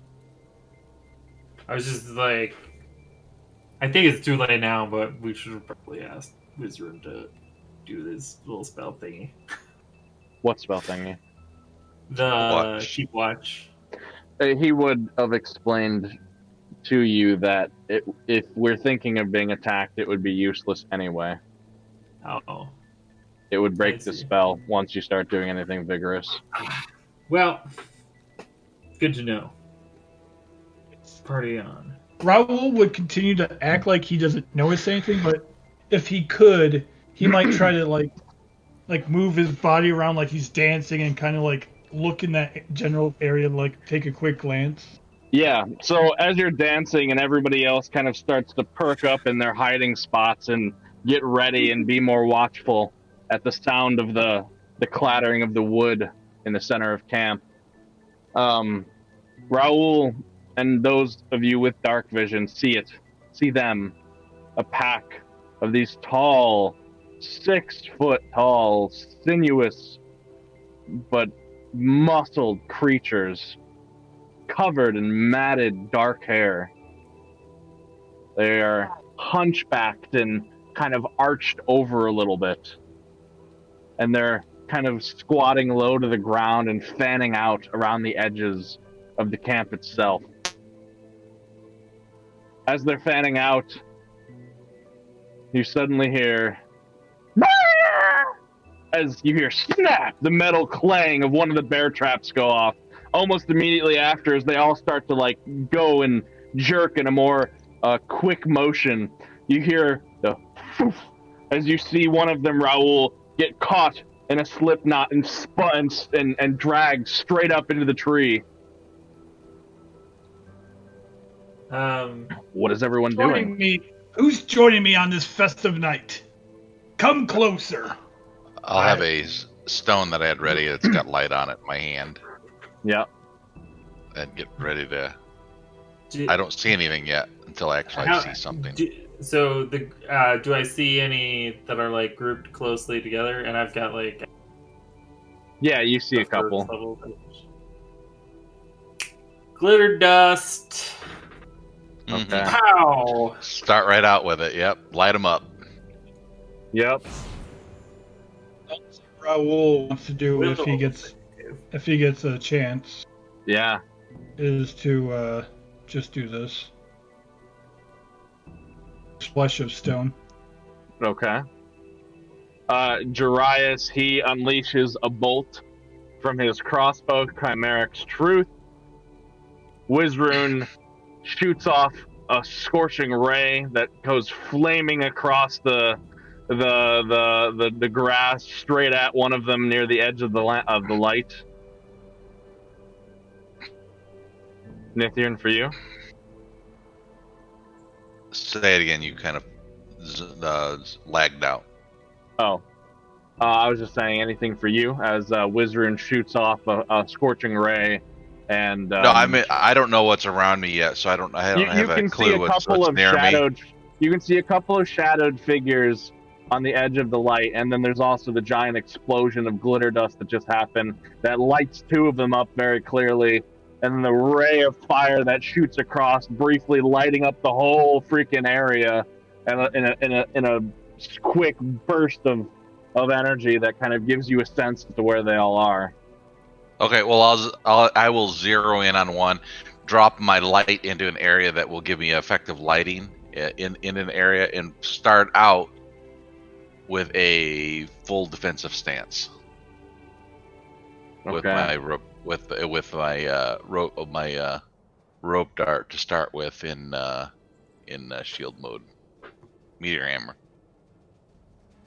So I'm really trying to get a lay of the land first before I actually start hitting anything. Yeah. And the chaos emerges as they all start to let out yips and howls and growls and a cacophony of sounds start to litter the field as multiple of them rush in and start to charge in on you all. And everyone takes to action and begins to cast spells and punch with fists and sling rocks, and madness begins to unfold. Something that becomes very, very quickly apparent is that these things are no match for your group. Okay. How would you and your group like to destroy these gnolls, if that so be your choice? As this is not an encounter that needs initiative or any statistics. Got it. but narratively, how do you conquer it? To set a little bit of a groundwork for you from the Knolls' point of view, they charge in with rusted short swords and spears that look like they're made from sticks they found in the woods. A couple of them have some shitty wooden, like, bark-like shields that they've put together. And they just come in ferociously and begin stabbing and swinging and flaying. Aside from the one that gets caught up in the tree that I imagine Wizrun very quickly just blasts and pummels in the face with magic missiles while it's hanging upside down helplessly. The one with the bear trap is trying to limp away, but Jarius quickly descends upon him with his glaive, cutting him down. Yeah. I would like to picture Raoul nicely drops the shell bowl, keeping the glass of hard cider in his hand. Though he'll just start shooting rocks at them. So I only need one free hand to be able to do that. I love that image. Casually set down the shell bowl, hold your wine glass, take a sip, pinky out, lift your hand nonchalantly as a chunk of earth pulls up out of the ground and just clocks one straight in the head, taking him off his feet. So I don't think I was aware of what they were. So I would have burned a key to put up my electrical strike Oh God. on top of my normal starting to hit thing. So every single hit does damage plus 1d6 electrical damage for quite a while. So, as rocks and spells are flying across the field, Nithirn just dances gracefully through it all. Lightning Just charging and bam. whipping from her fists and knees and feet. And intimidate kicks and lightning, like little static lightning strikes, and just blasting them left and right. Further quick, sharp pops crackling through the air, zapping these poor gnolls. A couple of them, very quickly into this, do attempt to start trying to run. Are they chased and cut down, is my question. Well, I mean, I don't know about Nithirn, but I myself, where possible, am trying to like shoot them with the crossbow through the foot and try and just like pin them to the ground so that they can't rush me. Okay. I was just knocking them out again because I was doing unarmed strike. So there'll be some unconscious ones laying around, but I'm not chasing. Wait, you have a trick shot? Well, you can do called shots. Oh. So that's a tricky shot to target. So it's a -5 on the shot.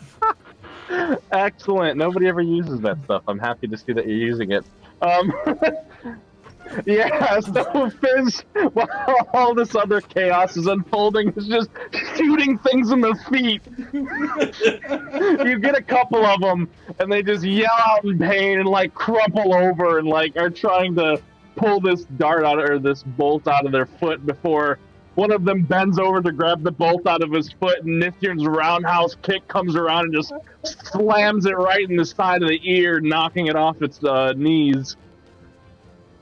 If the ones that are running away, Raoul would like to like throw rocks at them, but like intentionally miss, and be like, "Get out of here!" Okay. So, with this battle quickly coming to a close, my question is: the one or two that are trying to escape, are they allowed to? Yeah, that's what I was kind of saying. Yeah, the ones that are trying to Raoul's escape, allowing, but is anybody else intervening to prevent their escape? I don't want them running. I'll shoot at them with my crossbow.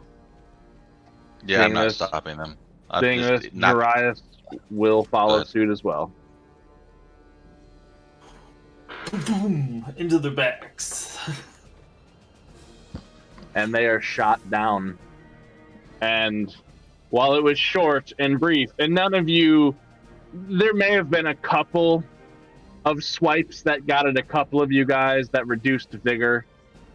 But for the purposes of what they would be able to do, none of you took any actual wounds.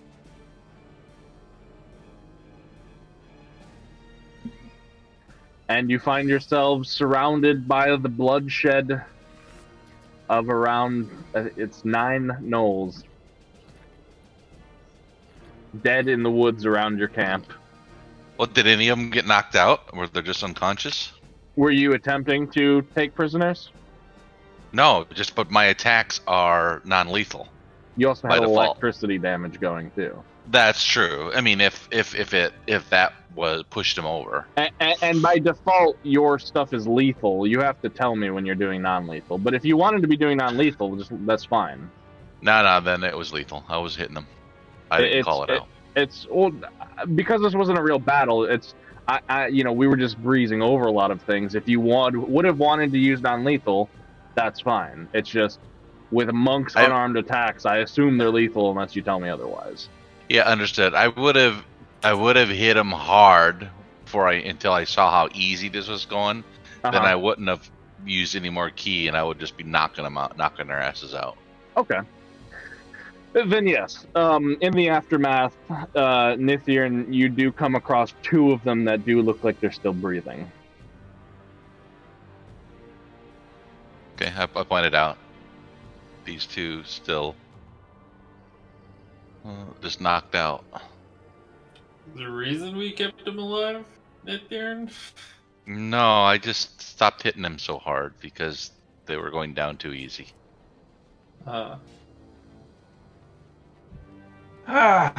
We should do this more often.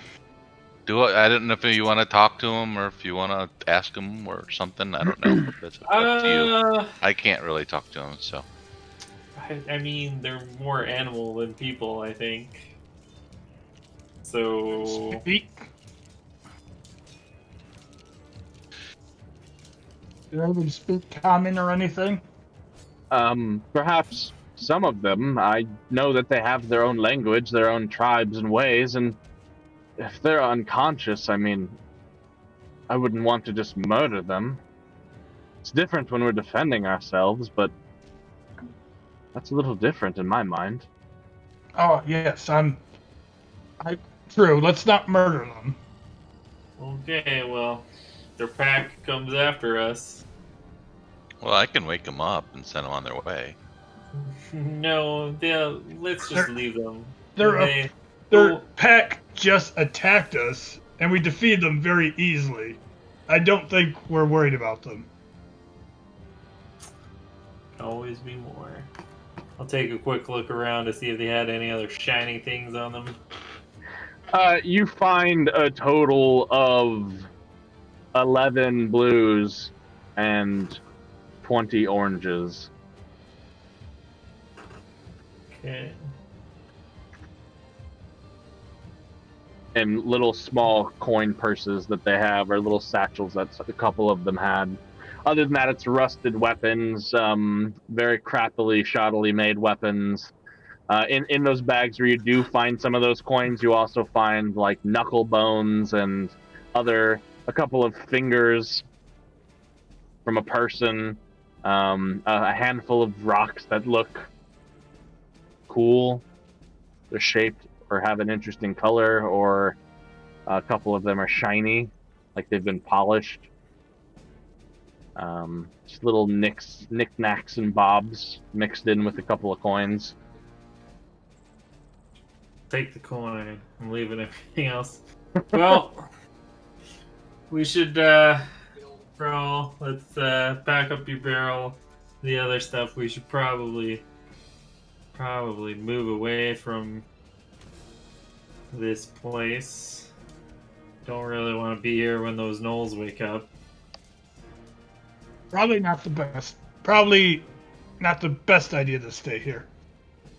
Even though we do have such a great fire going on. Wizard kind of comes out of his bushes and joins the group. In my opinion, we should kill them. Don't give them the chance to go back to the rest of their pack and send a whole squadron after us. They're of no value to us alive. Ah,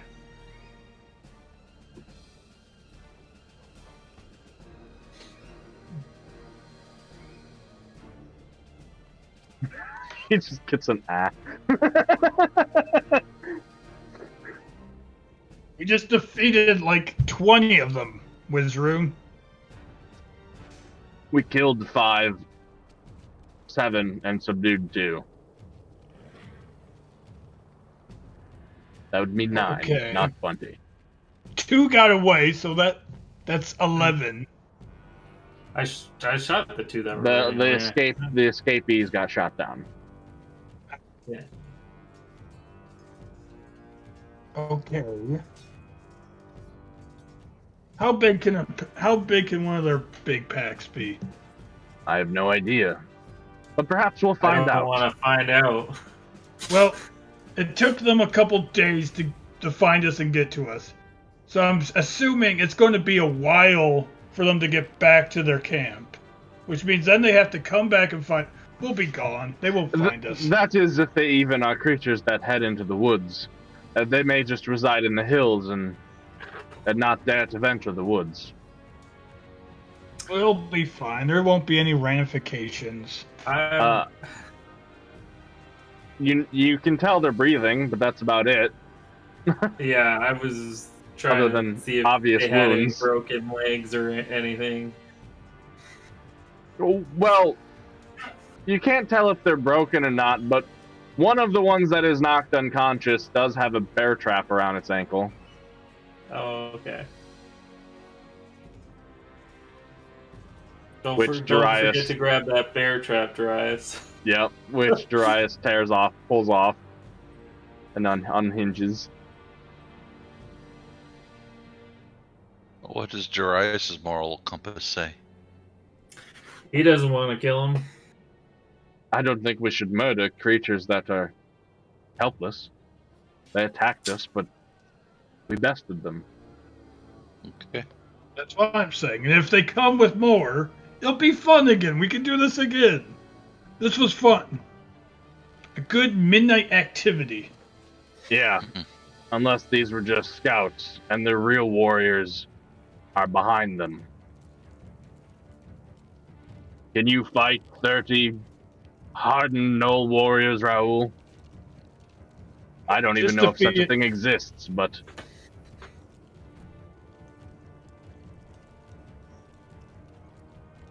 Yes, I'm pretty sure I could. Right. Well, when we find a warband of Knolls, I'll know who to stand behind.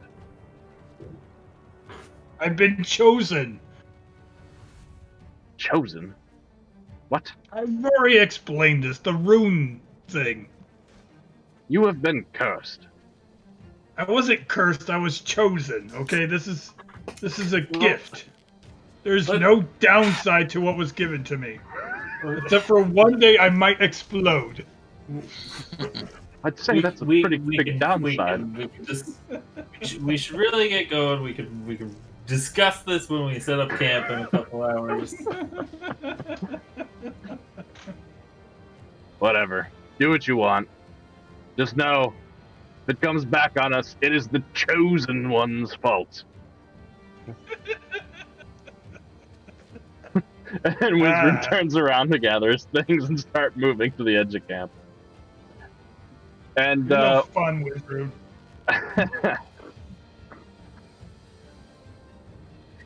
and over the course of the next hour or two, you guys relocate to another campsite nearby.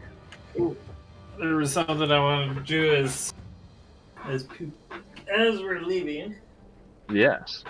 I'm gonna just dawdle a little bit and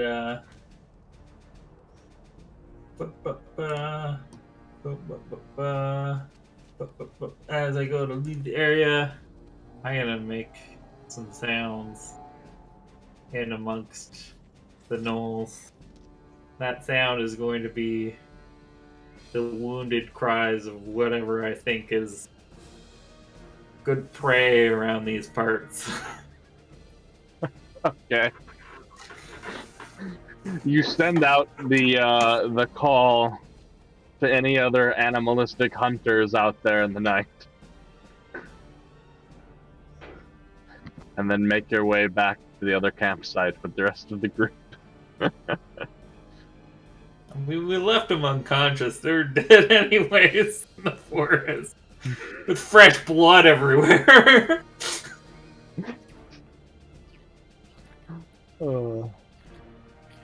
So, you set up your next camp. Everyone eventually gets to rest. And you get started a little later in your day, the next day. But nevertheless, you make your way back into the hillsides, where you can see the forest ever approaching closer. You're beginning to realize just how big this forest is and how tall these trees are. This is not some newly grown patch of woods that have sprung up recently, but these are old, ancient woods. They stand tall and robust.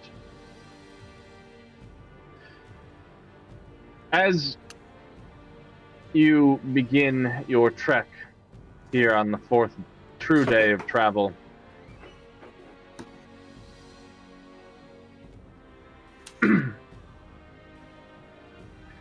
Jarius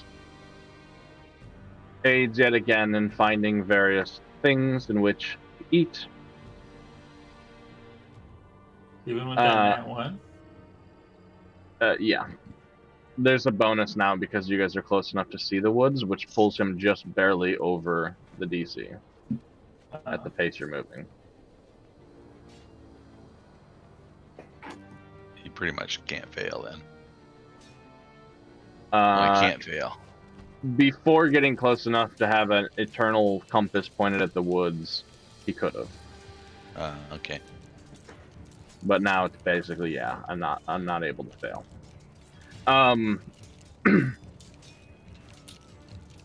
As you are traveling this day, you all see an interesting sight a little after noon. You see that there's a crossroads of two rivers, or little streams. One that comes out of the woods themselves, it seems, although that's just the direction it's coming from. As you can't really see the details between here and the woods, is that the woods are still too far. They're just something on the horizon growing larger. And the other one coming from the north, what looks like it's from the direction of the mountains. And it's here where these two rivers cross each other, then split back off in two other rivers, where they have this little meeting point in the middle. Strange for a formation of rivers in the first place. But what makes it more appealing to being strange is the fact that there is an unusual figure, some sort of large form of rock or statue or something that's in the middle of the rivers. And these rivers aren't very big, by the way. They're, at least at this point around where this statue is, little more than two little creeks before they pick back up again, which also makes it odd.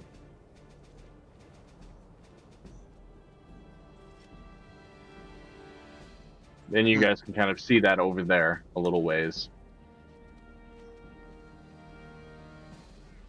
This landscape is scattered with odd things. Yes. I mean, statue is intriguing. Shall we go take a look at it real quick? Short.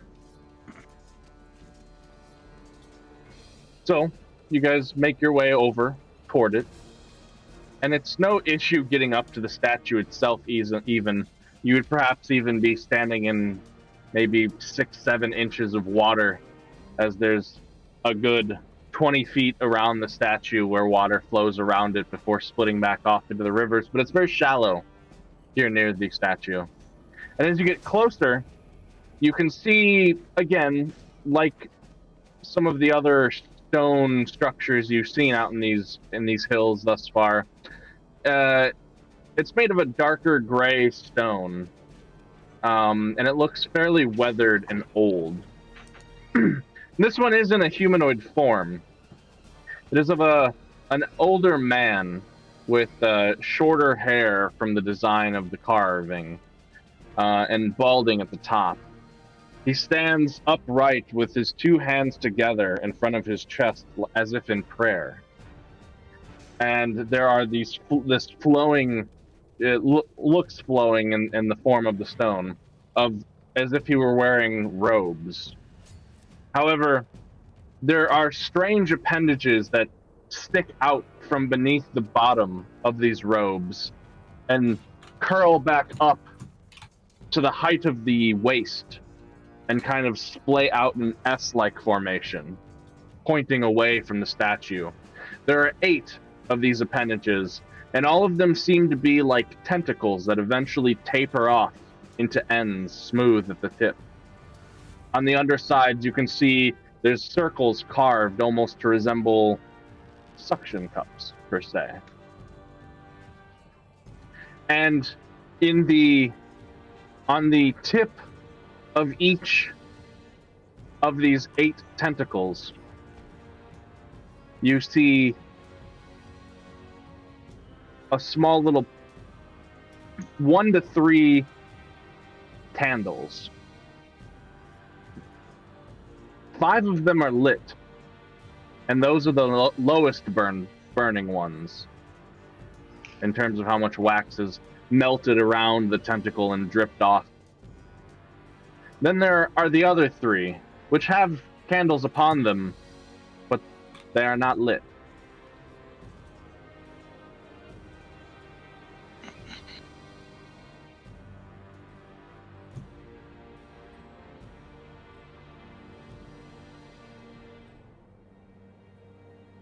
And if everybody could make me perception checks.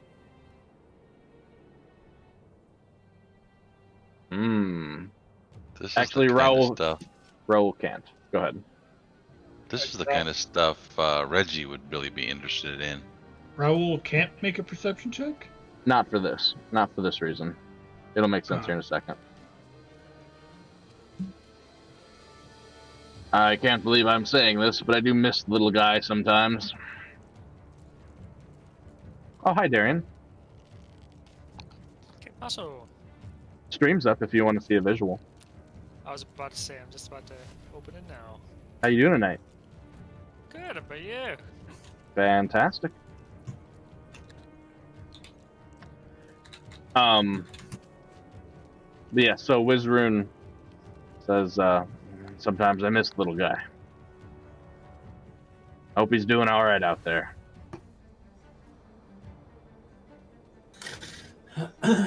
So, some of these are lit like with a flame, or Yes. 5 of the candles. 5 of the patch of candles on 5 of the... Some of the arms have 1 to 3 candles. 5 of the arms have their candles lit. are there any like runes anywhere on the statue? Not that you've seen, no. And Nithyan, as you two were looking at this, you noticed something, Nithyan. The man that this statue is of looks eerily similar to Sin. Okay, I'll say that. That looks just like Sin. And he was like in the water. What was the things you had to do, Raoul? Huh? You said that there was to fix your Yes.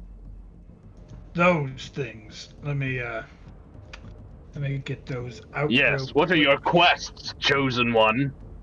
Yes, my quest. I wrote this down somewhere. Where the fuck is did your I write favorite color. them? Oh, there it is. There they are. I wrote them on my own, in their own notes section. I wrote them down just so I remembered. First one. Participate in the creation of an artifact using the anvil in concept with a divine being. Doing so will dissolve the runic binds as your energies are funneled into the incorporated in the creation process. Number 2, find and return a unique shard to the cluster, thus expanding its capabilities. By improving the range of abilities the cluster, the fetters will observed. Shards that I noticed alright in the cluster were red, orange, blue, violet, and clear.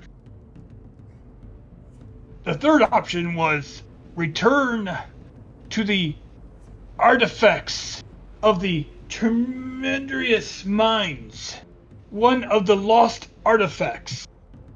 With its power returned to the fold, these runes will be relinquished.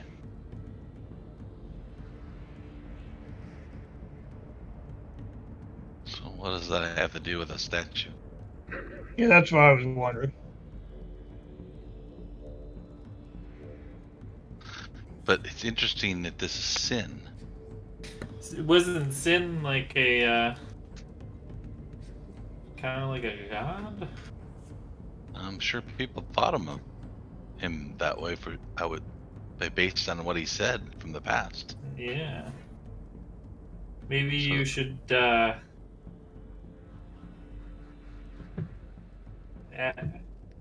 ask Sin. Maybe you should light the rest of the candles, Raoul, and ask Sin for help on your quest of reforging something. Maybe he knows where an artifact is. I don't know. Is there any magic on this thing? Or Astron, your eyes aren't glowing. Or are they? His eyes glowing? Rolls. Nope. So your eyes aren't glowing or anything, Raoul, so... I'll detect magic on the... Also, I'm Okay. about positive I already know an artifact that will meet the qualifications for these rules. But you have to do it in concert with a ancient. No. Or take one back. I just have to find one of the lost artifacts. And the what are they called again? The Shaper of the city that Shaper Ogata had told me about this trident, the ale of the trident that's supposed to be made out of white crystals, or maybe even clear astron itself. I'm about positive that is probably one of the artifacts that it's looking for. Or if we're lucky, we can keep it or give it to the Shaper, because he is asking me to bring it back to him. But this is a little bit more important than bringing this back to the Shaper. He might be a little bit disappointed, but I also think he doesn't want me to explode. He seemed like a nice guy. Yeah. We are about to go to what is supposed to have a lot of Astron. So if we see any Astrons that's not those current colors, we could just get one of those and just bring that back too.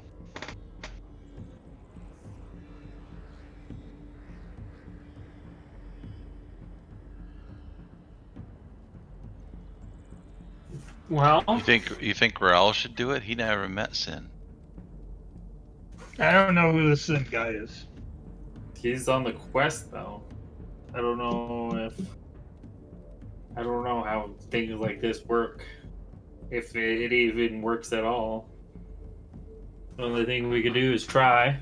Or experiment, as you often say, Raoul. Oh, I'm fine with this idea. If you want me to light candles, I'll light some candles. I'll need a light source. I'll need a source of flame though. I can't make flame. Aren't you a Now my dragon? mother, yes, but my breath is acid. I've explained this. Oh, yeah.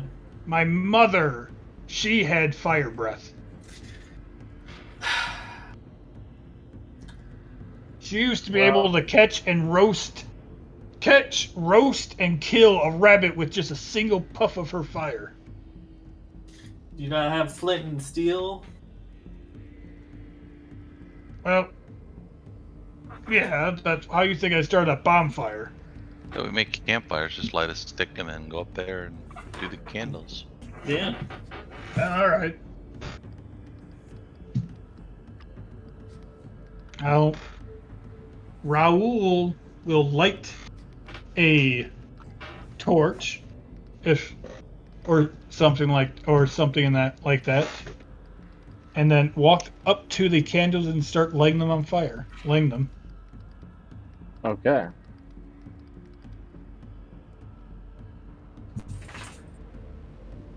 Raoul, you go around and you light the candles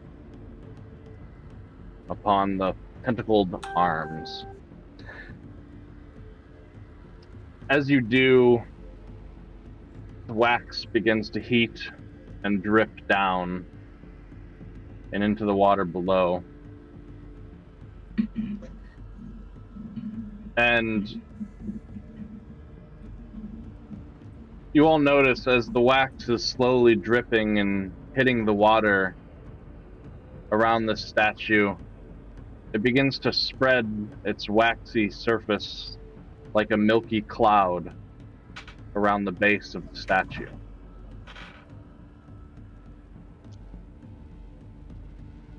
And you all hear in your minds,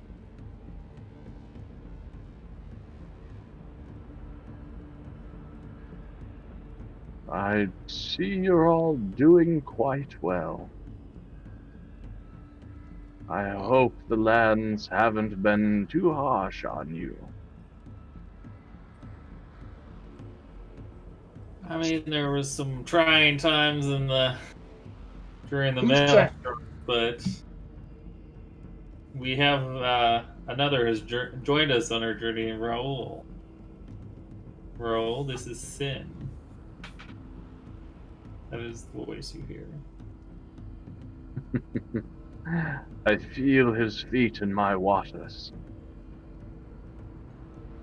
The scaly kind, are you not? Yes, I am a Ruskin Drakith. Raoul Vetdova is the name. It pains me what happened to your ancestors.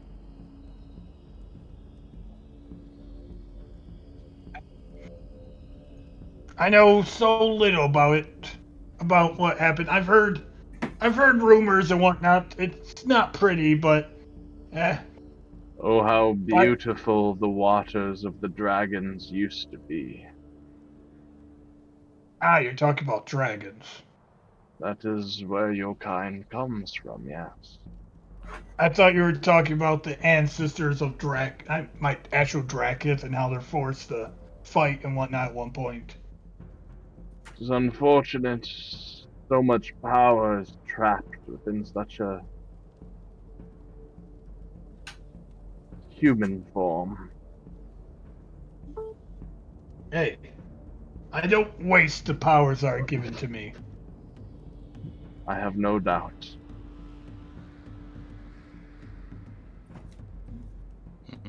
Are there dragons anymore? Well, I think that. Some, yes. So how are you They doing? hide.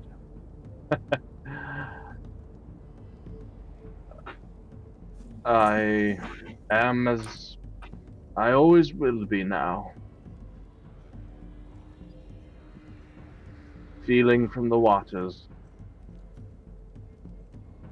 making the rivers flow. Dancing across the rooftops with the rain.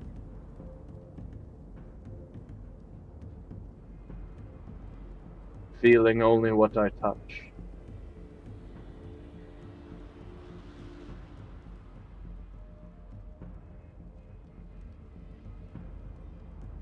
It is nice to speak to people. I had already Nice to- forgotten.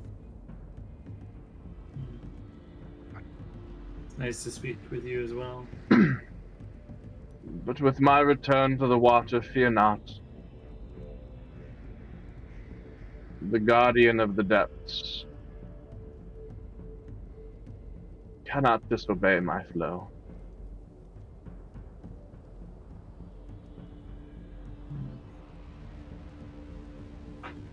No life exists yet within the sphere, but I still have hope. Trying to sort that out as well.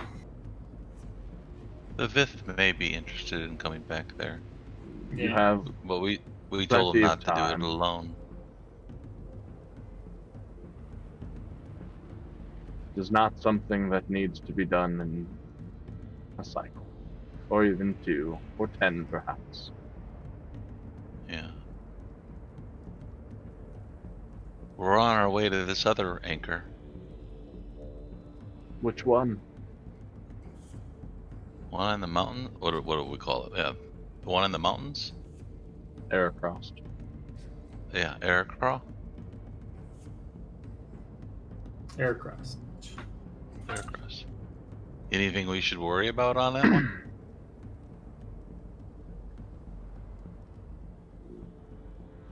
Watch out for my brother Zaylar. He is a rough and humble one. Zalar. Yes. Zalar.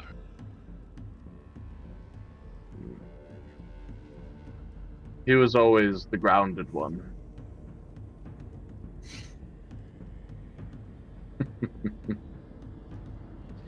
Guess that fits. Yeah. You can see as this conversation has been happening, all of the candles are rapidly burning away, and a couple of the arms begin to peter down to their end. And he says, "Seems my time is ending here with you now. It is a delight and a surprise that you are to find an ancient communion site, the old Aeus. Now, before these candles go away, I do have maybe 2 questions. You have time for one. Do you know anything about the architects of the Transcendent Minds? I do. They crafted my pendant of the waves. Without it, I was unable to secure my home without the sacrifice of my life.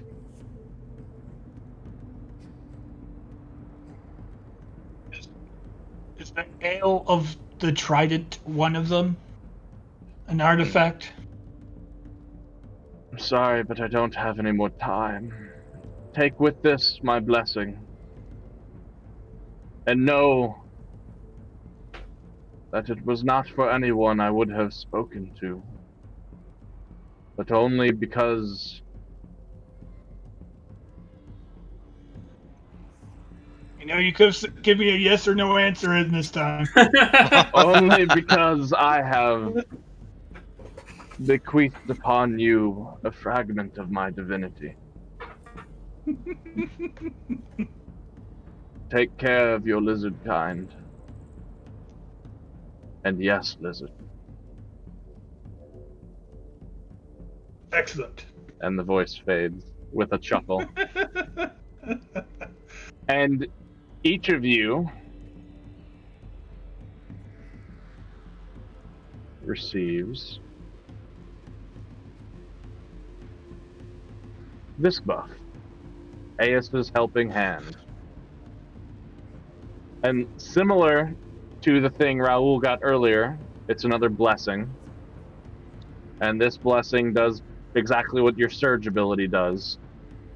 You can expend it and then it's gone forever, like a blessing, and you can expend it to add a d6 to any d20 roll, even after a result is had.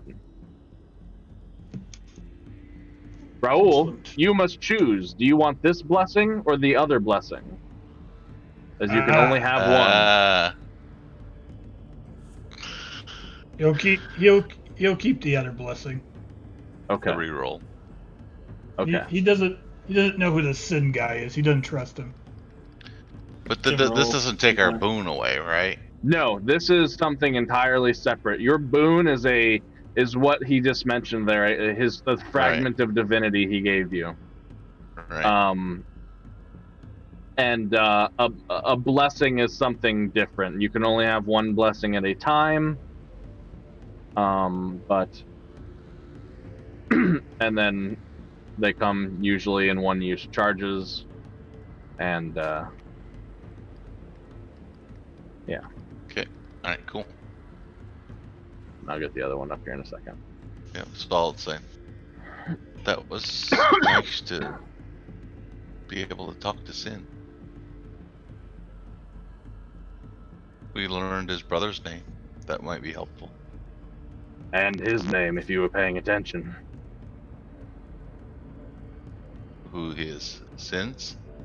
Yeah, I think it is Ace. A-E-I-S? Yep. And you guys are very familiar with these words, Zelar and Aeus.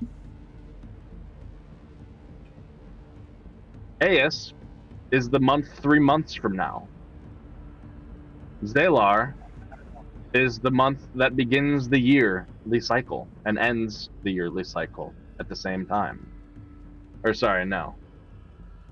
No. Zelar was the month just before the one you're in now, Saya. During the maelstrom happened. Their mother named him after the months of the calendar. Or the other way around. Or maybe perhaps the months are just all that remains of their past influence. Yeah. Well, they were gods. Of sort. Yeah. That's my idea.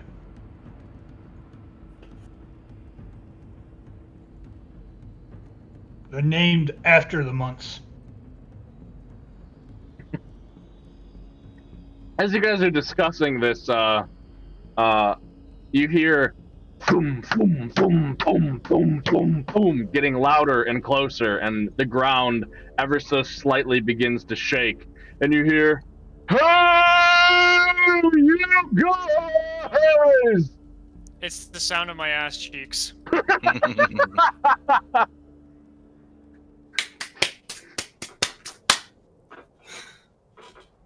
I wonder if Sailor's really short. As he says, Raul says this, his back turned to the noise that just shouted out. The others of you see this massive figure, probably standing 9 or 10 feet tall, come clomping up the riverway from the south. He carries over his shoulder a sack that looks like it has some stuff inside. He wears nothing but a loincloth, and it looks like a sash made out of animal hides. There's this massive club that he's running with in the other hand, and he's just shouting out, "Hey! You! Wait!" We're not moving. We know him. I don't know him. As he gets closer, you see his face is slightly deformed and like twisted to the side. He's got one eye bigger than the other, and this bulbous, it's a knot on his head, a mole, a wart, you're not sure, but it's big and lumpy, and it's got a few hairs sticking out of it, outside of his otherwise bald head. And he's a bit tubby and flabby. And as he comes barreling up, clomping the ground, slightly shaking with each footfall, this giant of a creature steps up and "Hello, I am Ted. Hello, Ted. I Hello, Ted. Ted has a question for you. Okay. Do you What's have the- potatoes? No. I don't have Rice? potato. Darius, have you found potatoes in your search? I can't say that I have, no. And he's like stepping warily back, like you can see his hands on the hilt of his glaive. Well, I'm ready to get Yeah, look I'm in at defensive this mode, guy's too. eyes if No, we don't have any if potatoes. there's something- Why would you not have potatoes? They're delicious. They are pretty delicious. I'll agree with you there. They're also pretty heavy. We're trying to travel a little light. I had a farm of potatoes, but well, then I woke up and the farm was gone. I've been running to find my potatoes since. How many days have you been running looking for your potatoes? There have been 3 dark times. Do you know where potatoes are? I'm gonna cast detect magic. There's And no look at this. magic about this No being. magic. No, but we did run into these dog-like creatures. They're called gnolls. They attacked us one night. They also seemed like they attacked a couple of the other farms. They might have your potatoes. They stole Ted's potatoes? Maybe. I'm not 100% sure. They've attacked other farms and villages, so maybe. Why would they attack Ted's potato farm? Probably trying to find people to eat and kill. But Ted would share his potatoes. I don't know. Do you have carrots? Do we have any carrots from the other day? You found some carrots, didn't you, Jarius? A couple, yes. We got a couple. Would you like them? Sharing is nice. You give carrots, and I won't smash you for potatoes. Fair deal. Not sure that's how you make potatoes. And Raul will walk over to wherever we've been keeping like the random shit that we find every day, pull out what carrots we have, and I will hand him Ted the carrots. He takes the couple of carrots, like, between his 2 fingers, sets his sack down, opens it. You immediately smell the stench of death roll out of it, as you see what looks like to be a mangled deer carcass inside, among other things. You see a squirrel, a raccoon. He tosses the 2 carrots in. It's not very much to make Ted's stew. You have That's all more we got. vegetables. I Ted know we will got. need your vegetables to make his stew. Do we have any more vegetables? I know we got berries. You like berries? Berries are nice in stew. All right, we got berries. Now I'll hand him some other things that we've gotten.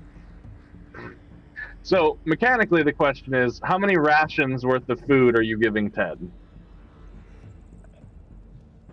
Honestly, Raul's like fine with he knows that Fizz has a shit ton of rations in that bag of holding, or whatever we have. So he'll just give him whatever he wants, until someone stops him. He doesn't want to get smashed. Well, while that may be Raul's idea, Fizz has the bag. Yeah, like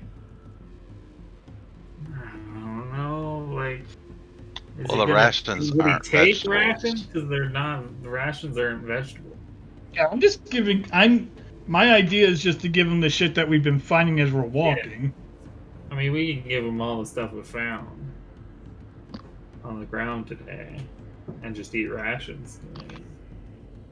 I don't really have anything that he could do, unless you want to give him some of your ale. You start dumping all of the berries and mushrooms and various little veggies you found on your journeys into his bag. He nods approvingly. This will make a nice stew. Do you have Should. crackers? I will need some Crackers? dip to stew with crackers. Fizz, does the rations have crackers? I mean, they're dry. these are certainly would work as crackers for dipping. I'll give him 5 pounds of rations. Excellent. 5 crackers. These are one for each. tiny crackers. One Human for crackers. each finger on my hand. But I have another hand and won't have crackers for it. I'll give you another fucking 5 more crackers for you. Ted thanks your kindness. Ted can make his stew now, and while he looks for potatoes, he will go and smash the potatoes out of the ones you say have stolen from his farm. But I am a nice man, and you have shared with Ted, so not only will you not get smashed, but I will tell you, don't go to the woods, they are scary. I woke up in the woods. There was a big deer over me. It was this big, bigger than 2 houses. It scared me. I think it was mad because I ate his baby. Well, I smashed his baby and put him in this sack. Be careful in the woods. There are scary things. Venison is a lovely meat, by the way. They're not as good as potatoes, though. To each their own. Well, thank you, friends. And he Thanks just for the starts advice. barreling off to northward direction. Well, that was quite the interaction. Yeah. See, this is what happens when you build farms past those stone heads that we saw earlier. I don't think the rules apply to him. Well, I think what Fizz is Might saying not is, have always been like that. Tyween certainly was never always a squirrel. That's true. well, that and he didn't even seem human. I don't think he was a human. Nope. Maybe he's the Not dangers anymore, that. at least. Maybe he himself is the dangers if you go past those stone rocks. Carvings. Robbed and worn by death. I didn't want to fight him. I don't know if I don't either. It would have been a fun fight. A dangerous fight. Yeah. He seemed content with us just giving him some food, so that worked out. You just got robbed. Yeah, pretty much. Didn't take any coin though, so.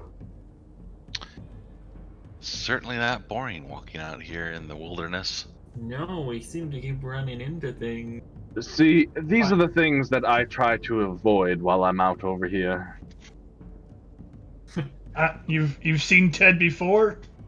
No, I have not, but I generally don't go towards statues or figures or houses or anything, really.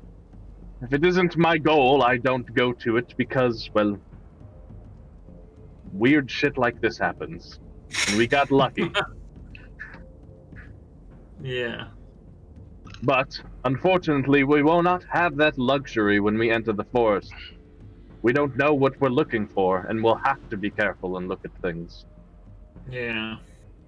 True. Well, let's keep going. Yeah. Agreed. And you all continue on with your day, reminiscing about your conversation with Sin and your strange encounter with Ted. You set up camp. It gets very cold tonight, and a fire is necessary, as it has been the last few nights for you all. No, I don't sleep next to the fire. You do not sleep next to the fire? Nope, don't need to. Oh yeah, you're fine. I sleep near the fire.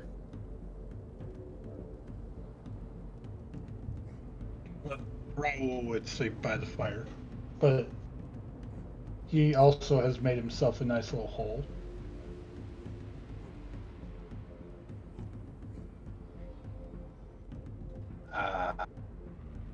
I mean, I'm not far away. I just don't need to be right up front next to it. Right.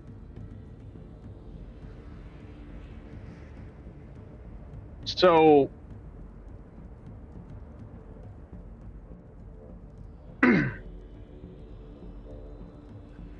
the following day begins, and you all get back on the road. You can see the forest getting closer and closer, as it has been for the last couple of days.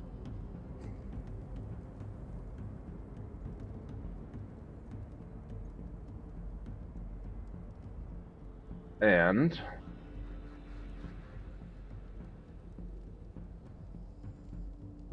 yes, okay. A couple of things. As you are traveling, you can tell, and Jarius is assuring you that by the end of the day, you'll probably reach the edge of the forest itself. And that the following day, that you'll likely be able to begin your search.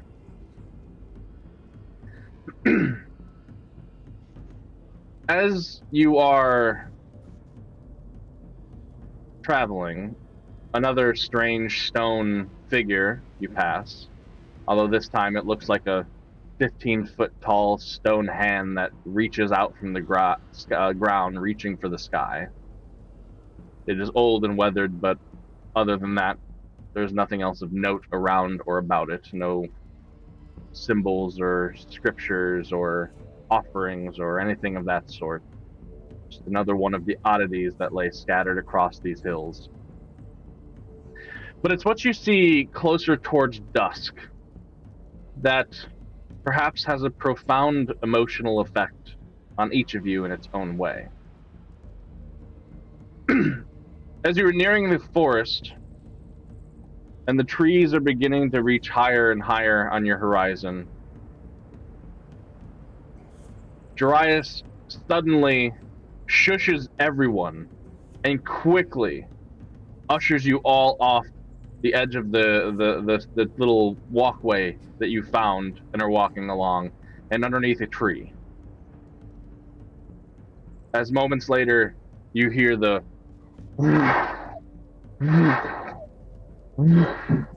of massive wings beating somewhere up above, but off in the distance towards the direction of the forest. And peeking,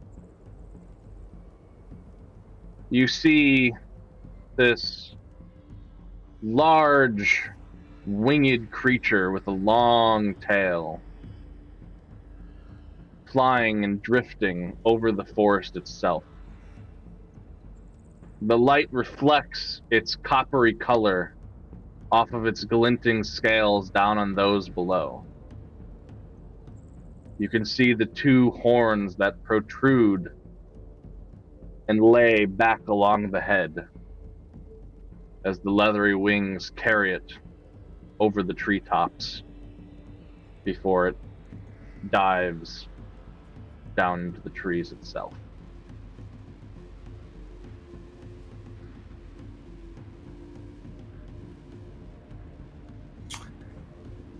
Darius, you didn't say anything about a dragon. I've never seen a dragon. Neither have I. I've Heard its wings before, but never seen it. Hey, I'm right here. Well, it's the same color as you. Well, I think we should probably avoid it, but, Rel, if you want to go chat with your friend, feel free.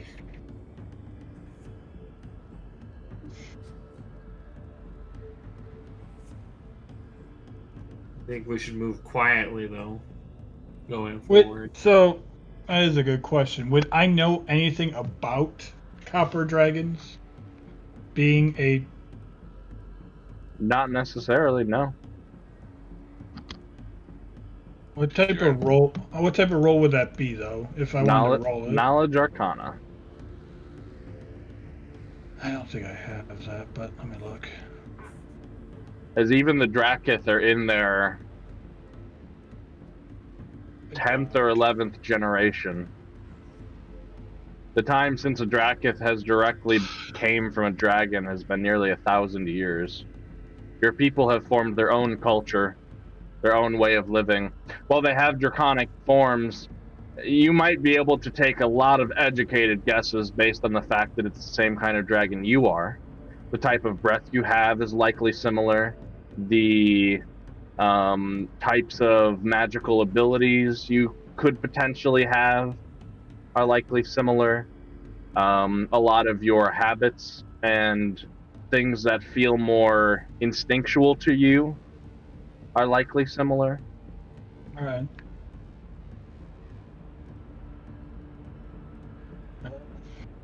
If we run into this thing, can you speak dragon language? Oh yeah, I know. I do know. I do know Draconic. I can also write it. Read and write Draconic. But if it is a copper dragon, I would have a feeling it'd be like me. He would love a great conversation. He'd probably love your music, Fizz. That's a great idea. Let's go into the woods and play music for the dragon and all the other things in there. Yeah. I'm not saying we just walk around and play music. I'm just saying if we run into him, he might enjoy some music. You're always you're always thinking of the worst case scenarios, Wizroom. Yes, and it's kept me alive. You gotta think positive sometimes. Well, Darius, let's move a little slower. Move. Agreed.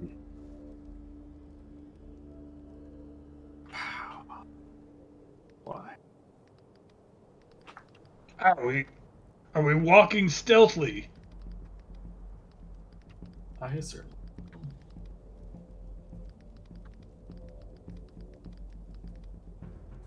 We're doing this. Raoul is hidden. Yeah, I'll follow suit. But I'm not being very stealthy. I'm kind of curious. You might have to encourage me to be stealthy. It's okay. You won't hear the dragon coming. Nope. And so, you guys all, hopefully stealthily enough, make your way into the edge of the Combat Woods as a whole. You find a decent place to make camp.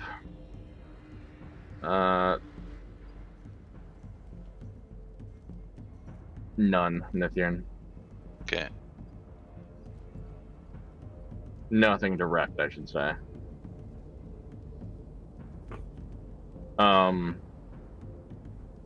And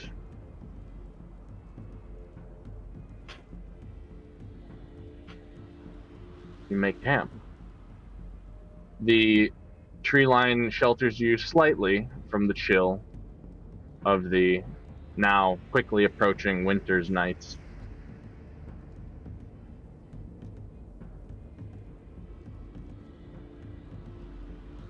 And that is where we'll stop and take a 5-minute break or so. Okay.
Unmute, unmute, transition.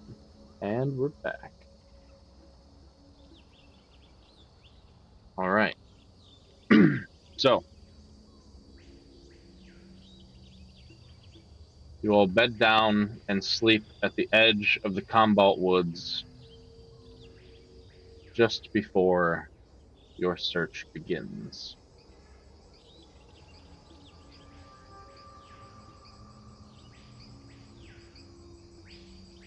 Unless anybody has anything, the evening goes uneventfully. I mean, because of that dragon, I'll start helping now. Am I able to? Yeah, I'll aid Ithurian with her camp camouflage. Okay. So you guys take a few extra precautions in concealing the camp this night.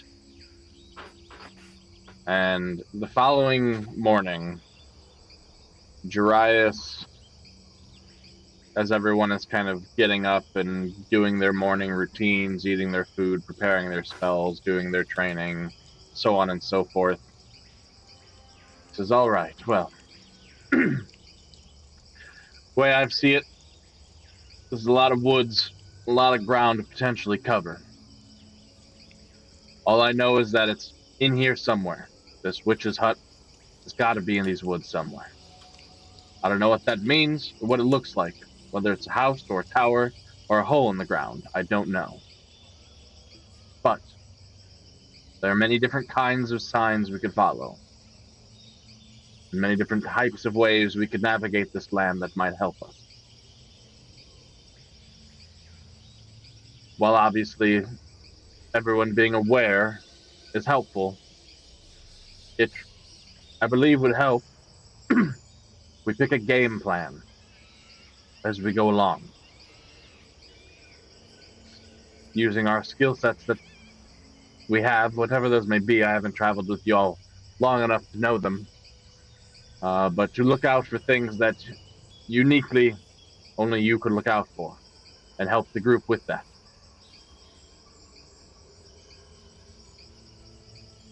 And hopefully,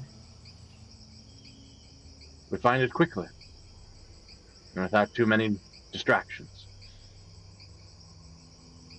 But, unlike our travel here, where we had the option of just ignoring things, that, even though we really didn't do that, we had that luxury. I don't feel we'll have that luxury here now. Anything we come across could be this witch's lair, and is worth investigating.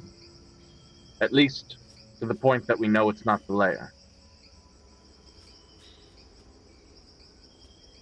Those are my thoughts.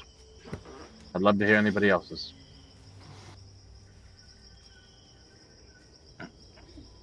Sounds like a plan to me. You're the expert. Yeah, the woods I traveled through, we always knew where we were going. So I'll I keep an don't eye know out. how you would track something where you don't know where you're going. We have to look for Just clues. follow the clues. Bet the dragon knows where it is, but again, I don't think we should go ask him. Perhaps, but we'd have to find the dragon too. If that were to be our method of approach. I could always just shout in Drakith, "Dragon, we're over here." I'd rather you not. Do you Oh, speak we- Drakith or Draconic? Well, Draconic, sorry. Okay, I didn't know if it was different. Well, we've never ran into a dragon before, so it's kind of Drakith. That's the slang for it. I'm So sure it might be he's it might be different. made Oh, his own language. It might be different in the sense that, like, one country or village is common is different than another's. They might have a different words here and there, but it's, from what I know, it's the same for the most part. The base is the same. You're telling like- me other countries don't speak like us? Well, they might have different slang. You don't think it's like common is different than Elvish? No, no, no, no. I don't think it's that much different. It's just like slang. Like I've heard, like those potatoes that Ted was looking for. I've heard one place call these wonderful items called French fries or fries, and then I went to another place and they called them chips. Okay. I thought you were gonna say freedom fries. That would have been funny. And then there's a whole nother place that's crazy called them freedom fries. Okay. we're supposed to look out for track. Oh yeah. That's a stick. And I'm, How Something, about get that stick there. not you? Or me, I'm sure.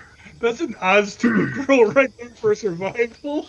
Look, there's some poop. Oh, that's Raoul's poop. oh, for a second there, I was lost. Oh no, I think I blinked or something. So Man. I used Darius' spiel to narratively say it, but now let me explain mechanically this side of this. This is a skill challenge, a group skill challenge.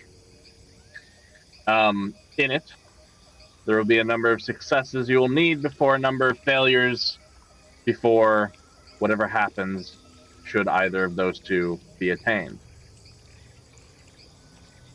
Now, each day, obviously everyone's using perception to look for things.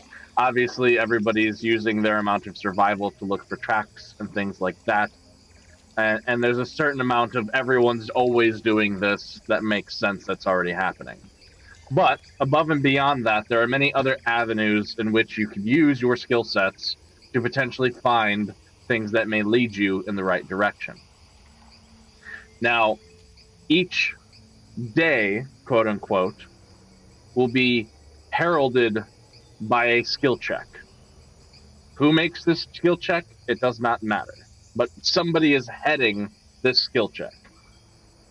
Hopefully that would be the person with the highest in whatever that check is that you're trying to use. And it's assumed everybody is helping, and that is already calculated into the DCs. And the idea is that that person uses their unique skill set or point of view or train of thought that they have and works with the group to achieve that goal, looking for those sorts of things or looking out or perhaps using it to make this analogous to some of the more physical skills like climb or acrobatics or things like that as well, using the terrain to your advantage to perhaps take shortcuts or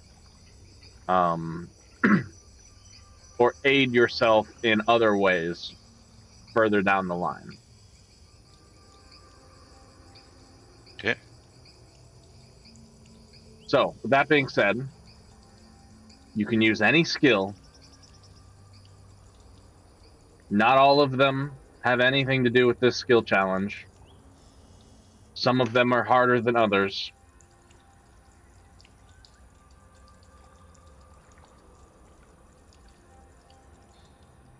But you're asking one person to roll any skill check they want right now? Correct. And then that will be day one. That will consist of everyone looking out, doing tracks, things of that nature, looking for things. But then that person is also, so let's say, for example, you believe you're here for a witch. Let's say, for example, Fizz wants to lead the party in looking for things that might be of magical nature or catching glimpses of anything that might be magic, whether it be the remnants of something or magic directly itself. He might roll a spellcraft, for example. And if he did, there would be a particular DC. And it's assumed that he's looking for these magical signs, but he's also telling the rest of the party what sorts of things to look out for as well. And as a group, in addition to tracking and looking and perceiving, you are all also keeping your eye out for magical things. Now, once you use a skill set, It is assumed you will continue because you guys are teaching each other what to look out for with your skill sets. It's assumed that gets added to what you're doing day by day. So if you do spellcraft today, you can't do it tomorrow because the idea is that Fizz has already shown you what sorts of things to look out for, and you would just add that into the things you're looking for. But then some other challenge or skill would come in and add another layer to the types of things you're looking for. Does that make sense? Yes. Okay.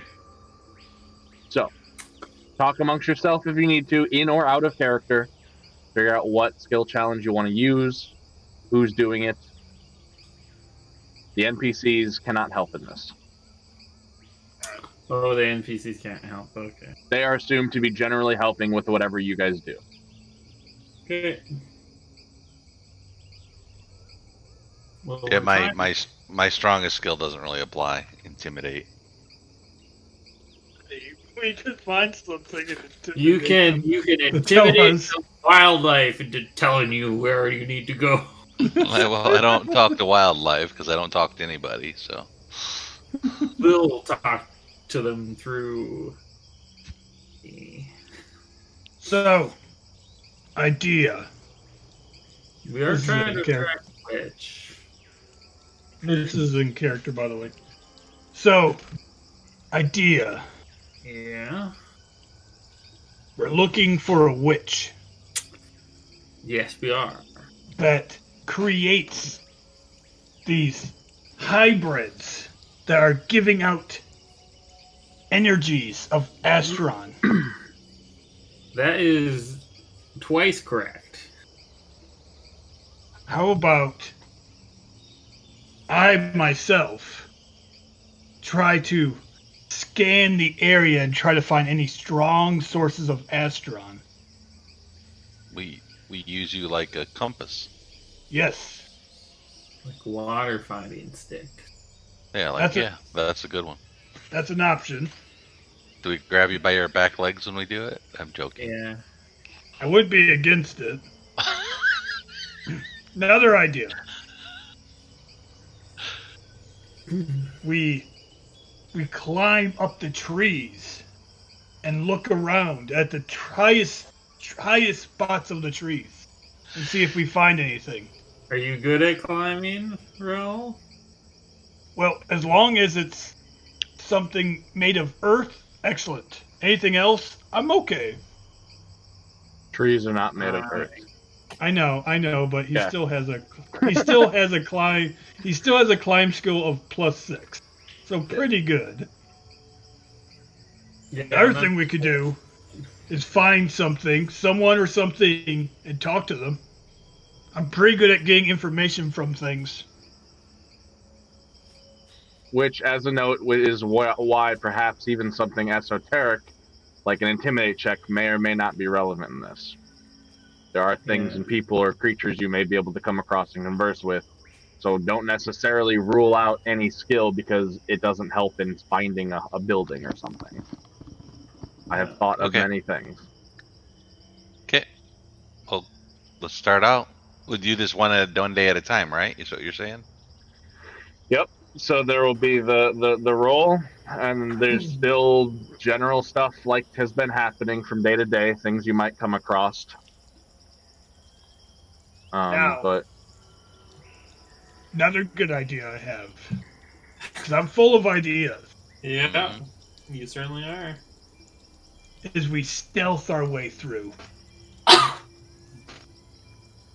I don't know where that helps us find it, but we can stealth. I can Sneak up on hide. something. Yes. We're probably moving slower than we normally would. Or this is crazy, okay? This might be my most craziest idea of the day. We find a dungeon. The witch probably lives in the dungeon, by the way. We try to find a dungeon, and we go search it. Well, I mean, I suppose I could take a look at the map to try and figure out maybe where some good hiding spots would be in the forest. I don't how detailed is. Your So map it'd is be of the telling entire continent. This forest is just like a roughly hewn circle of trees with a label Yeah. Combat Woods on it. Even geographically, it's not likely accurate, but its positioning next to other larger geographical things are probably pretty close. Yeah. So it's safe to assume the north side of the woods probably goes right up to the edge of the mountain range. Yeah. Well, All good plans. Let's start. Let's try it. So thought the dungeon idea was his idea. I could have tried to find a dungeon. should I see if, like, maybe I can try to get a feel for the lay of the land? Ah, I see what you're saying. Not a bad idea. Because I think your detection is great when we're close, but you don't, you know, True, true. your eyes. You have to be pretty close before your eyes start going. Well, not pretty close. I can be some distance away, but I get what you're saying. Try to get a feel of the land, and then once we do that, then we start pinpointing where it could be. Yeah. And then if it's a dungeon, we look in a dungeon. Yeah. Yeah. I'm trying to hint that I have a pretty high dungeoneering, knowledge dungeoneering. Don't even know why.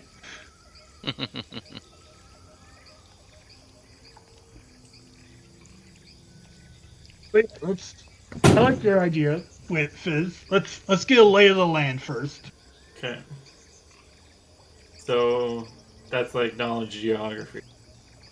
Sure.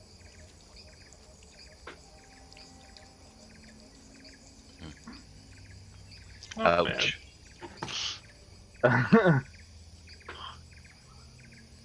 Horrible. bad. Not great. Well, Average.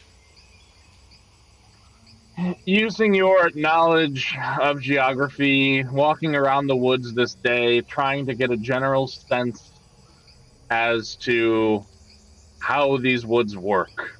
What's the secret of these woods, Fizz? It gnaws at the edges of your mind as you explain why these tree formations are likely the way they are, why there's a patch out in the clear in the woods here. It makes sense in your mind. However, this knowledge does not aid your search, but neither does it hinder it, and this does not count as a failure. Now, during this day, one of the things that you do come across is one of these clearings that Fizz is going on about, that he's seen a couple of, and he believes there's some sort of key to this. But as you guys come into this clearing, you see that it is a small field of petrified soldiers and various creatures, from deer to a bird in midair, all at a stony standstill.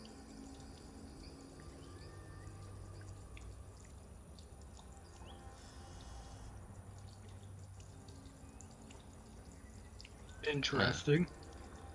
Well, Detect magic on the closest statue. There is no magic here. No magic. They're petrified. I think we should go Let's around. not go there. Yeah. Yeah.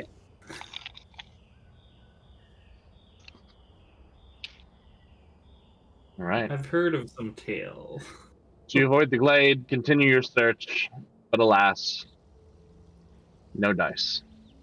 No failure, but a day lost. Set up camp and get ready for the next day. Okay, Raul, you do one. Whatever your best is. Well, my best idea, by a long shot, is try to find something that can lead us to the switch, one of its hybrids, and that is using my knowledge of Astron and to feel the energy of it. So I will be using a Astrocraft skill.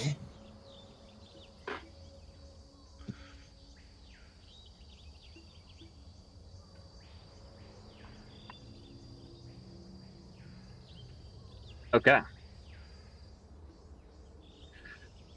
Trusting in the senses of your Drakith ally, you are led through the woods before Raoul is drawn to ohmic emanations of Astron coming from a cavern that he sees in the woods.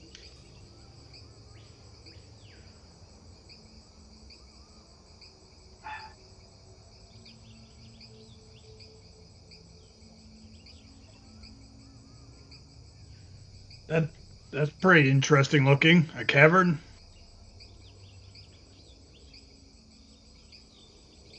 Think the witch lives in that? Could be. Or there's Astron in there. It's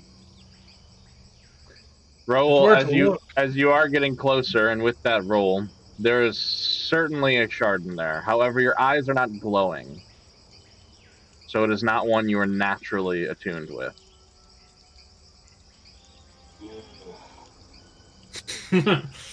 There's a shard nearby.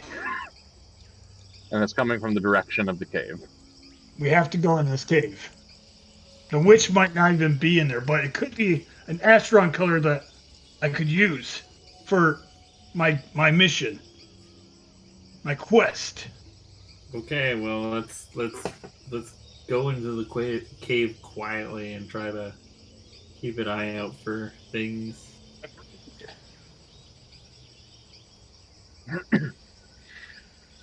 Hey, Oh, stealth. oh, stealthy as fuck. You all carefully Not me.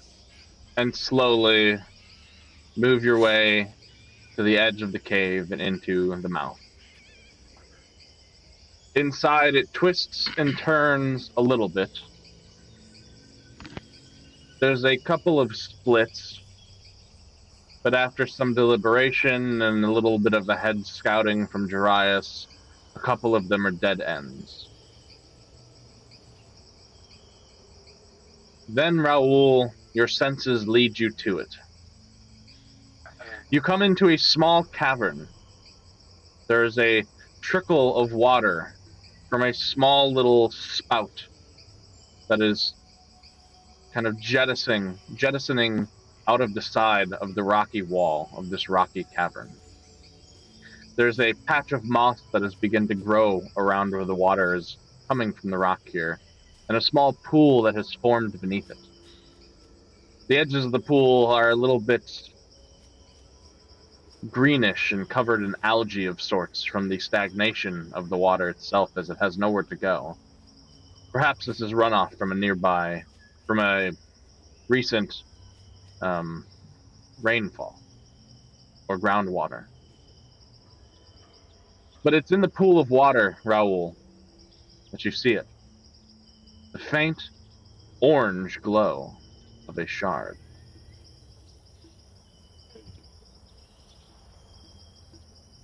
Does it look like the cave is being lived in by anything, or is it just... Looking around, the rocky walls all look normal. The floor of the pathways you're walking along are all rather smooth. There's not many aberrations amongst the stones. It's covered in a thin layer of dust. Small pebbles and a thin coat of dirt, I guess is more accurate, not dust.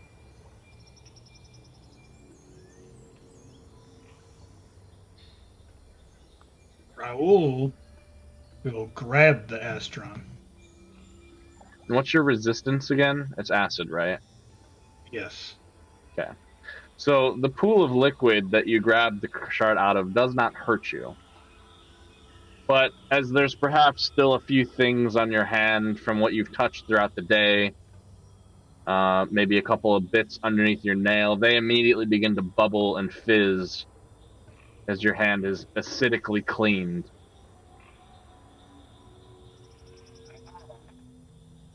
Man, perfect way to clean the hand.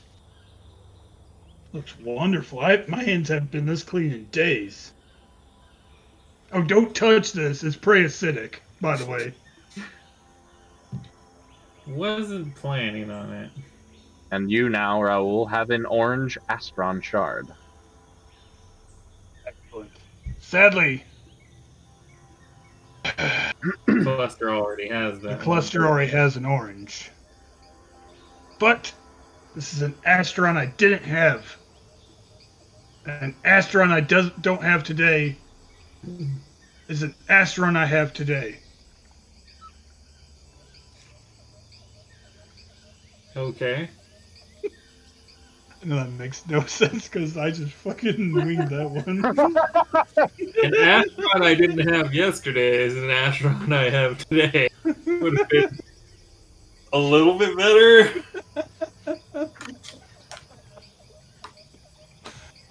You can start your own cluster. Yeah. I don't know if that's how that works, but I could try it. But I will definitely have to research this astral crystal because I don't know what orange means. I've only seen the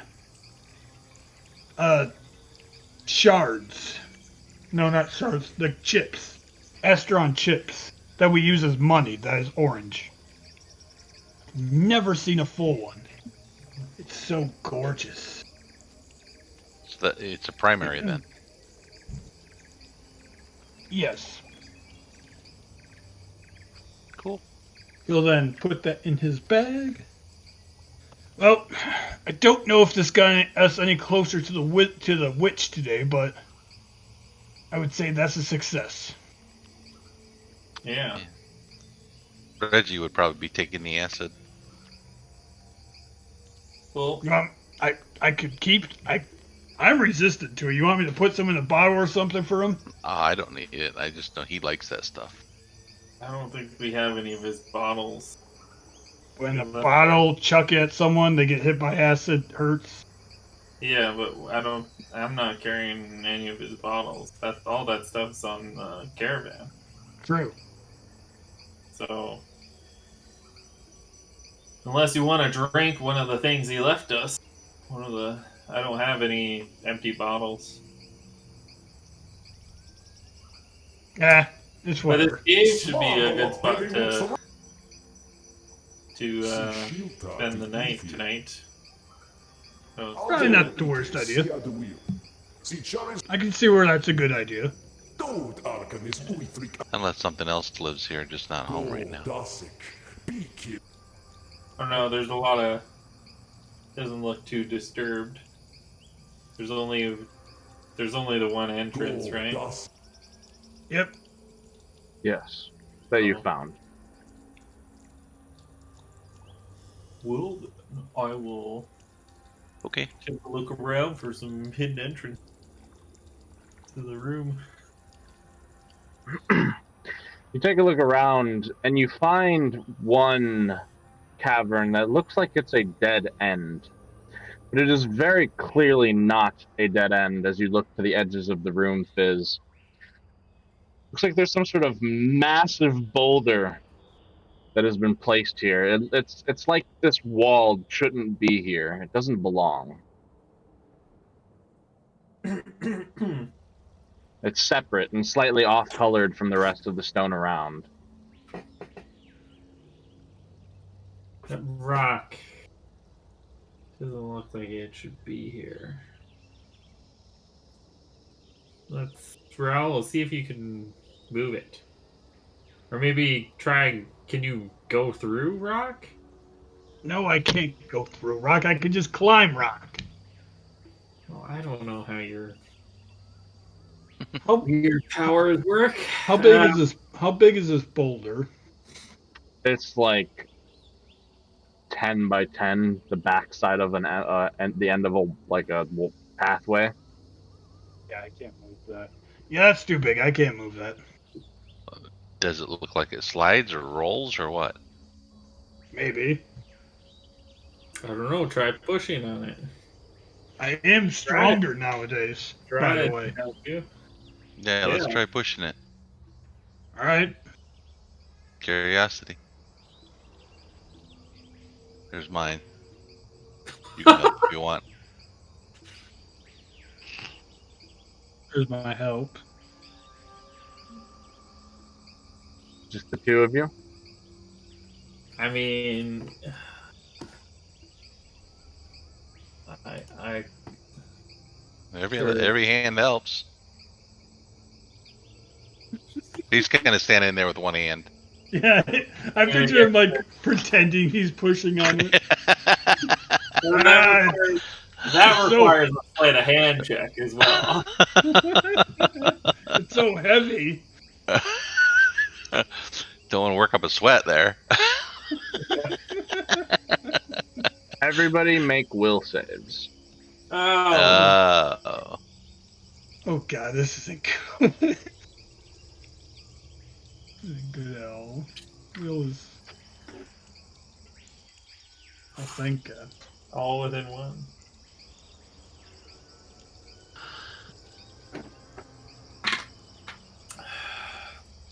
Nithian and Fizz, the two of you are pushing so hard on this rock wall. You are putting all of your might into it. And Raoul is just pushing and pushing, and then he is gone as he seems to fall through the rock itself. Well, he can pass through rocks then. Raul, you lied to us. Can I hear them? You can hear them. Can I see them? No, there's a rock behind you. Or it looks like a rock wall. It's not normal. That's the first time I've ever done that. Can we hear him? You can hear him. Well, I don't. That's a new one. Well, yeah, Nithir doesn't, but I do. You hear him over there? Yeah, that's kind of Through the weird. rock? Yeah. I'll Try again. no. Well, See hold on. what was he doing? I don't know what he was doing. I'll use detect magic. Okay. We'll look at Roll. the rock. Roll a knowledge arcana check. Knowledge Arcana. Knowledge Arcana. This rock wall has the faint glow of illusory magic.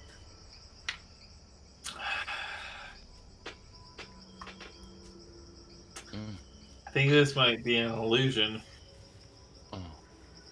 That's weird. Well, let me try again.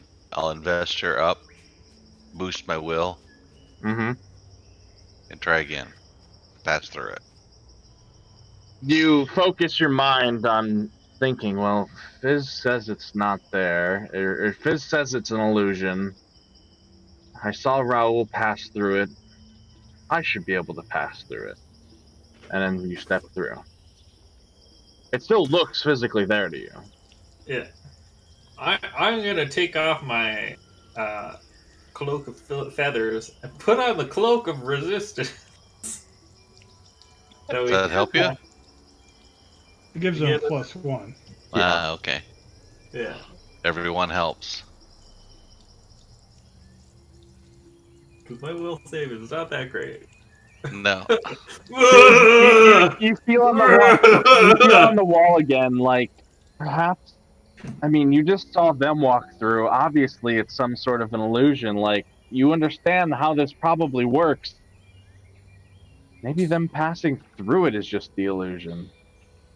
Maybe there's some sort of doorway, or For there's me- another rock that I need to get around somehow. No. Once we Side know door. it, can't we just pass right back through it again? The two of you can, yes. That's what So, I was about to It say. still physically looks entirely like it's there, but you know. Well, Okay. let's- So, but can I go back to him and let's cover his try eyes and just drag him through? You drag him through, and he gets dragged through. Okay, I'm gonna go and drag you through. Of his Okay, own will, well- he could not muster up the idea that this wall is not actually here somehow, and some other trick is not being What? played. What are you trying to do, Nathan? Just uncover his eyes. Just trust me. And then I drag him through. Fizz, it is Walking horrifying. backwards. She's Walking gonna backwards. slam you into this wall. You are about to hit your head, and then you don't. Yeah. I mean, I feel like you're gonna need to pass against my CMD. You want me to? Okay. Yeah. If you're unwilling. So I'm gonna resist this, because that's fucking rock! Alright, where's my CMD? Where do you roll CMD at? It's I the don't button roll in the flat defenses. attack, so attack is CMB. CMB is in attack type. Yeah. Yeah. So I roll my CMB against his CMD. Yeah. Yeah. Yes. I'm not gonna do it then. I wiggle I can out knock your ass out though if you're gonna fight me. I, said- I got this. I Don't don't know what's going on, but stop. Just stop. Just whatever. I can't seem to get through. It's not real. Use your magic. Yeah. I don't know. Raul's hand comes as my back is rock. Takes it out, Raul's trying to hand push it. comes out, grabs me, and yanks me back through. Raul gives you the sneak attack. That is exactly my CMD. See? What? What happened? You said How it was did I get to amazing the other stuff. side of the rock, bro? I grabbed you. I pulled you through. It's not there. I told you I can't go through rocks. I can just climb them very well. Look around. What's the lighting like over here? Pitch black. Okay, I pull up a light. I have dark. dark vision. Oh, yeah. So, what? Yeah, And and I have those a of light you in who my have hand. dark vision can see as far as that lets you.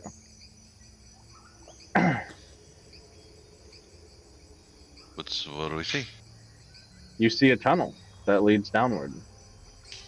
And you also, Nithyan won't, but the other two will hear something. And hopefully you have your Roll20 sounds hearable.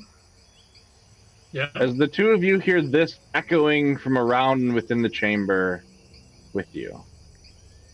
Dod arcanis uitrik apsig ixia vers. Simi wer thro de nilti verso dalastrix persvig shio wer thaxio. Dod I'm gonna cast comprehend languages. By the time I you understand cast what it, the sound is already gone, and it does not repeat. Raul, however, you know what that just said. That was draconic. And it said, "You little fool, whoever you are, entering my chamber, you had better leave before you regret it." Found your dragon. I think this is the Copper Dragon's lair. Okay. I vote we leave. Quick, somebody take me through the rock. He did ask us to leave. Oh, you gonna at least talk to Tell him, him or we're do we just leaving. leave? Tell him sorry. Neither Raul can stay in chat. Tell him we're leaving. Okay. Alright. Do you resist me this time? I'll pull you back through. Raul will speak back to it. Fucking book Okay. it. Sorry, Not that. sorry for intruding. We're trying to find a witch. And I say that in Dracus. There's no response. You We just will hear leave you alone, though. If you the want to be echo left if you of want a- to be left alone, we will leave your cave. There's no response. All right, well, let's go. If you guys want to leave, let's go. Yep. Let's leave. Let's get as far away from this goddamn. If it's even real. As you guys turn and leave and pass back through the rock, the two of you hear this. Botobot Jahus Loftari Antic. Tilux Tepoati killed Flodenilt. Uvsnomake si Tilu Filki Sonedod Thoril. Which roughly, Raoul, translates. You already had comprehend languages up going, so you would also understand this, Fizz. Yep, I yep, was just because checking the time. you did say you cast it, so that would still be active. The two of you hear, what a wonderful decision you have made. I am glad you have chosen correctly and decided to leave my establishment. I will now no longer have to hunt you down and eat you. Wonderful. If you don't mind, if you ever want to speak to us, though, we'll be somewhere in the woods looking for the witch. This is on Drekka. Spellcraft check. Me or? Yeah, you. This is in your wheelhouse.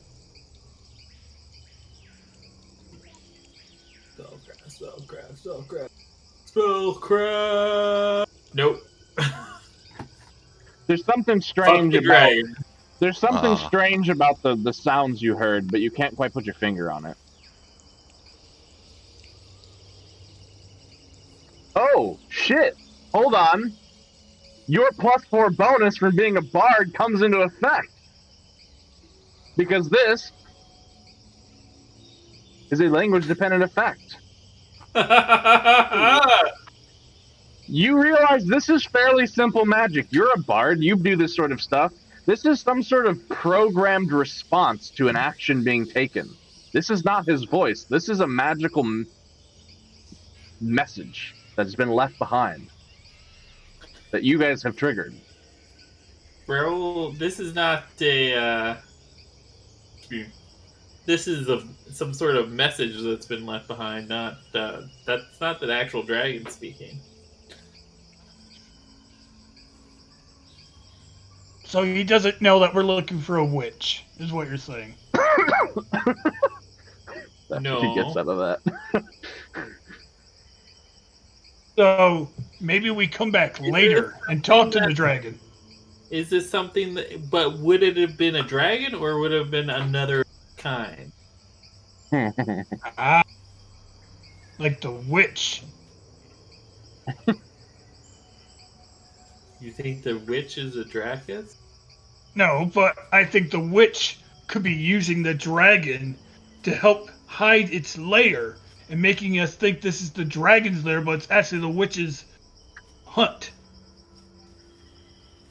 I say we make camp nearby this cavern and watch whoever comes into here.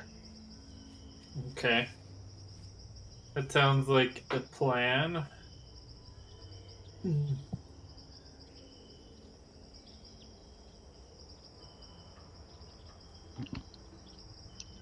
should keep an eye on the skies too.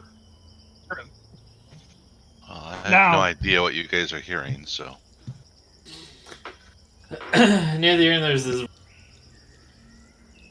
saying that we made the right decision leaving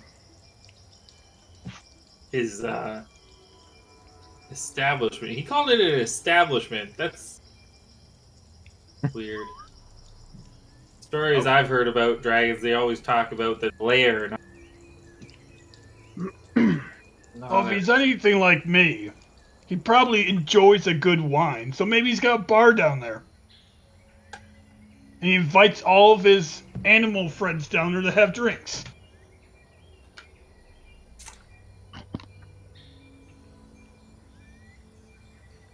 Yes. Maybe. Just saying, it's an option. Well, Fizz, you're the tricky one, so. I think you know best.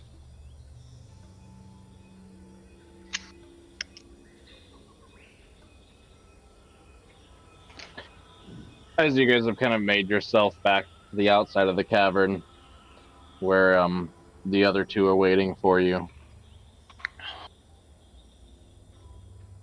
Jarius just says, "Well, any luck?" There's definitely something fishy going on here. We're not sure if it's the dragon's lair or it could be the witch's lair still, because who knows? Maybe she can speak dragon or whatever. If this is a dragon's lair, I imagine this is a very dangerous place to be. Now, we did find an orange Astron shard, too. I don't know what that means.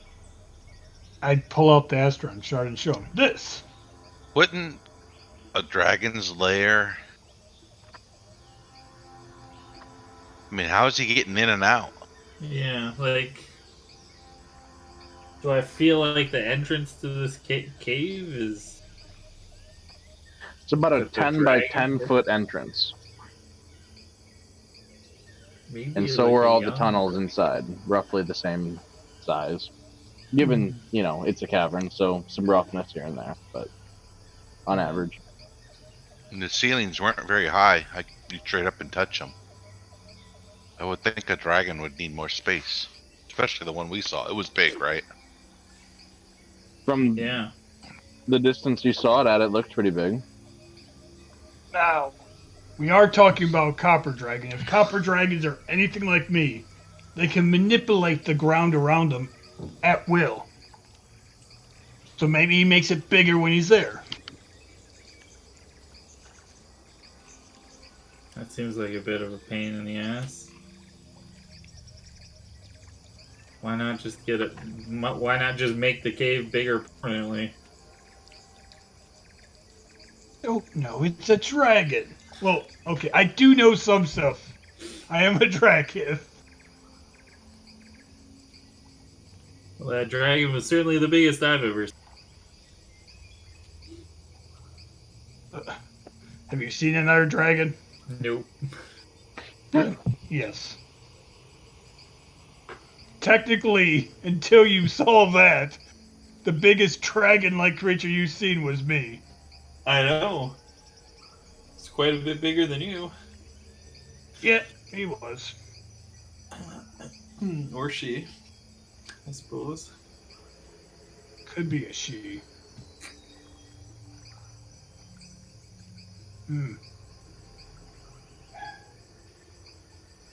Well, do you guys think it's a good idea if we, maybe making a camp would be the best idea, because then we would have to have the fire, and you'd probably see the fire. Because we're unsure, I believe if this was a dragon's lair and we made a camp right outside its door, that sounds like a horrible idea. But if it was a witch's lair and we made a camp right outside its door, perhaps it would reveal itself. Or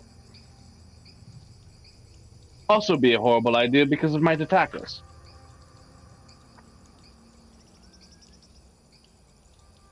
Should we try investigating that passageway more, Ro? Sure. What do you want to do? I don't know. We can try to proceed very carefully a little bit further. I can try to see if there's any other magic.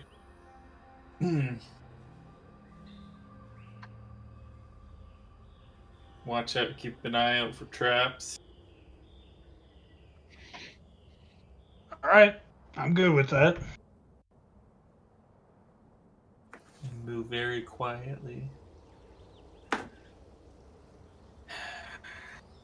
Okay. Make our way back. Should I... I'll start setting up camp. How about that? It'll be right over there. Sure. Sounds good. Wizard says, "Where do you want me?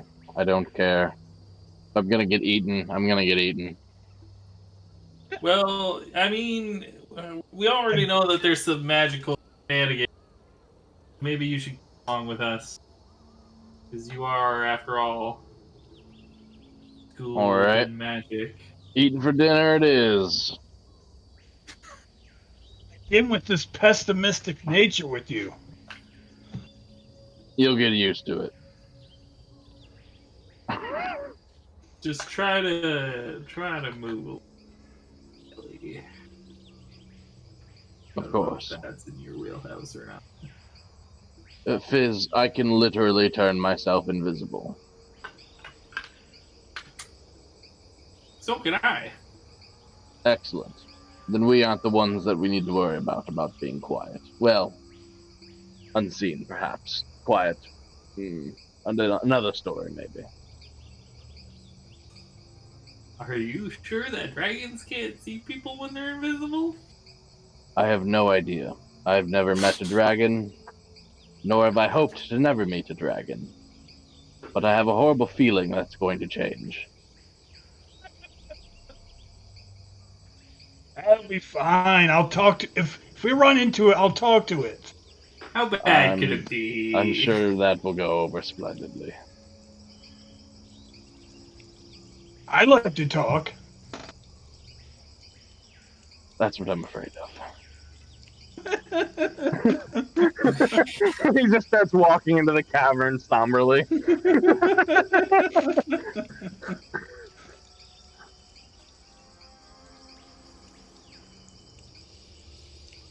Okay. We'll make our way back inside. So this rock here is Now, to what Fizz was saying, I am gonna roll, if you don't mind, a knowledge dungeoneering to try to see if maybe the walls of this cave is manipulated in some way. Yeah, go ahead. Oh. These rocks, that's a pointy rock. That one's called granite. He'll tell them these things. Yes, these are just the internal things you notice. That's what I say. That one's a granite. By the way, guys.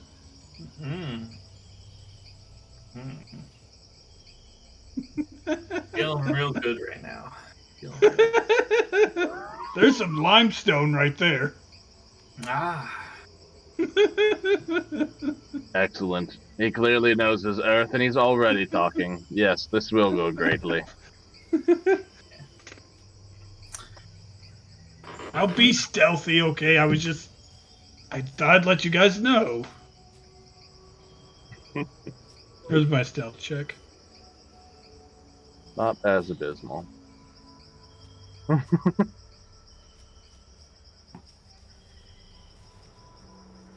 a bad roll, though. Yeah. My dungeoneering is better than that. Okay. All right. So, you guys make your way back into the cavern and re-find the illusory wall.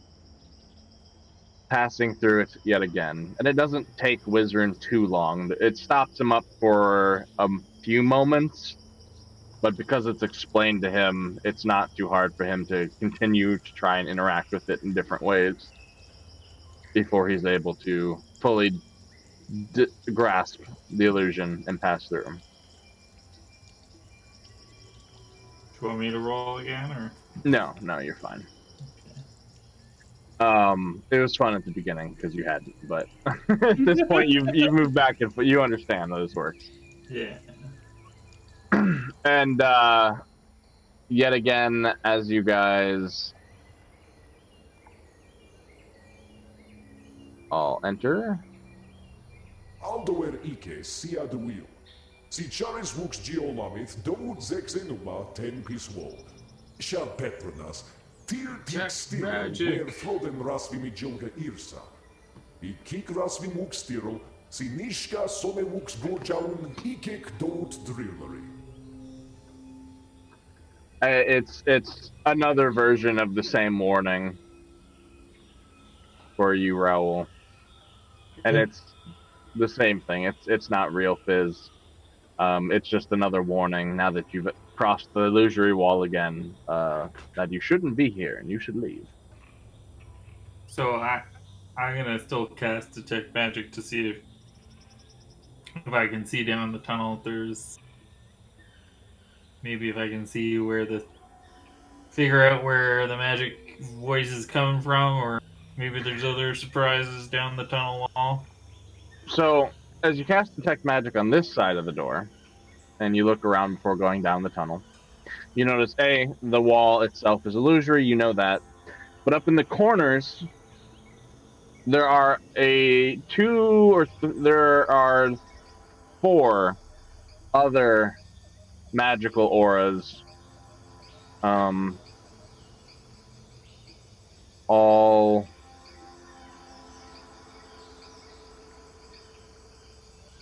of the illusory school, and you can roll a spellcraft if you'd like. Oh, spellcraft, right? I clicked the Yeah. wrong thing. As these are a little different. So these are actually the sensors.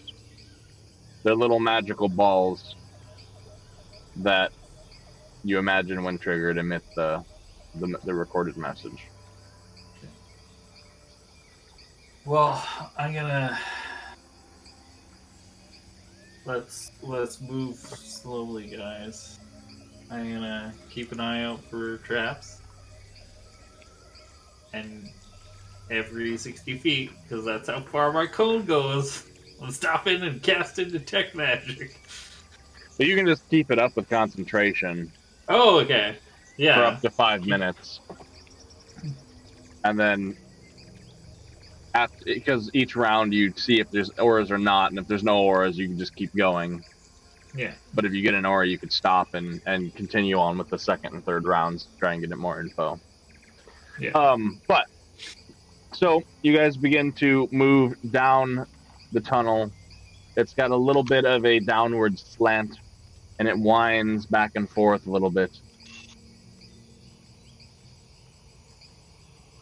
And you step into. You see up ahead a crossroads where it looks like another path entirely intersects, making a cross.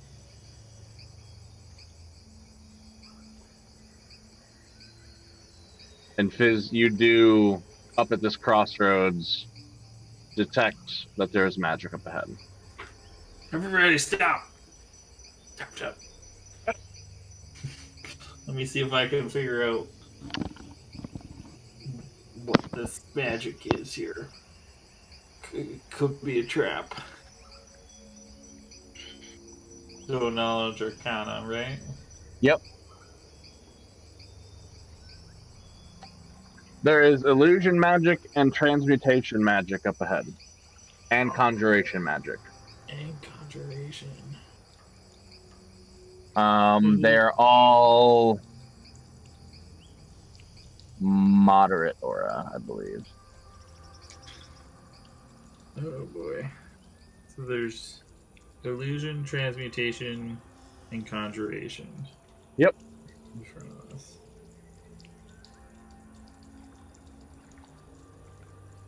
And on one of them, you do see that there's a sensor in the center, and that's the illusion one. The other two, they don't quite have the exact locations. They're just, you catch that type of magic in the area. Okay.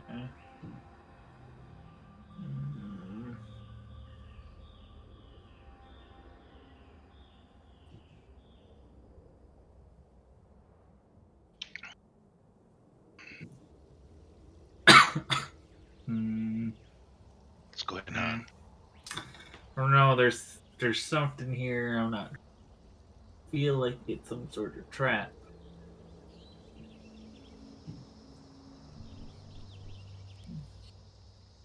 Don't step in the crossroads. Can Wizrun do something with that magic? Wizrun. You like I'm sensing some conjuration, transmutation, and illusionary magic. There's definitely some sort of sensor thing going off there. Do you have a way of like remotely triggering thing, or? I mean, that would depend on what sort of effect it is and what triggers it. We would have to guess and experiment, and we could try that. As far as, I mean, you've already kind of detected the essences of the magic. It's not really much more we're going to get out of it than that. They're not located items, so it's not like we can stop and study a wall or a plaque or a sword and figure out exactly what they are or what they cause. It gets a little trickier when you start talking of magic just kind of in an area. Did you point out the area that we were talking about? That you're talking about, Fizz? Yeah. Raoul chucks a rock at it. Okay. A rock Let's try this. throws it in, bounces into the crossroads, and clatters to a standstill. I think, bro, much like the message at the entrance,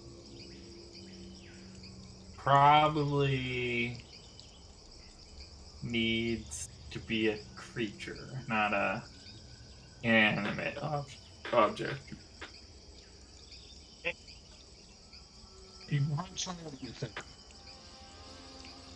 What could that magic do?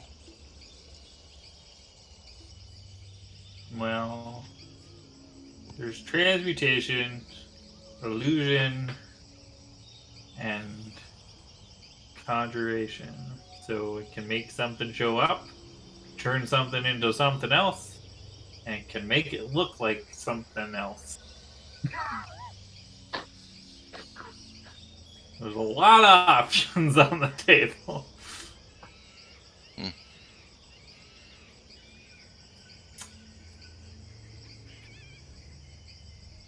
Well, I might be able to avoid it if it's a trap. Certainly feels like a trap. If you can pull me out of it if it does something else.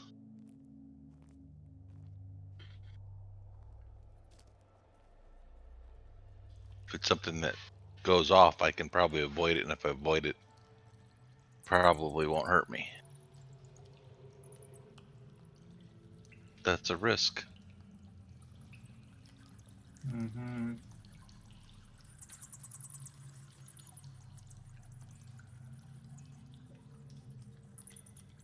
If you feel like that's what you have to do, yes.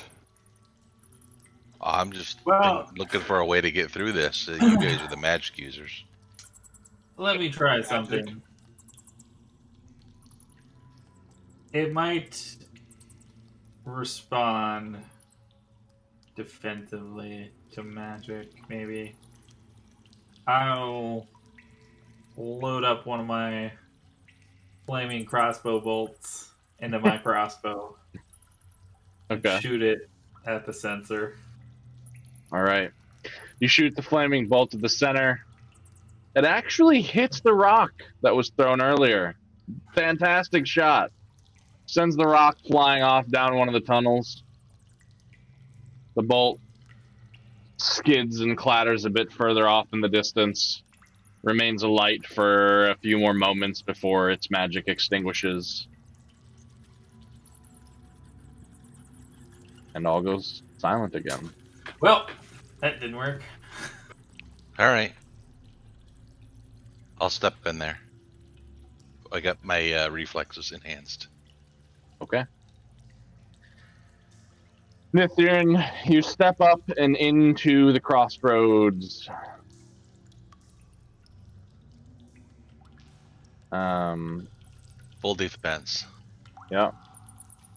And Nithirn, you won't, but the others will hear this.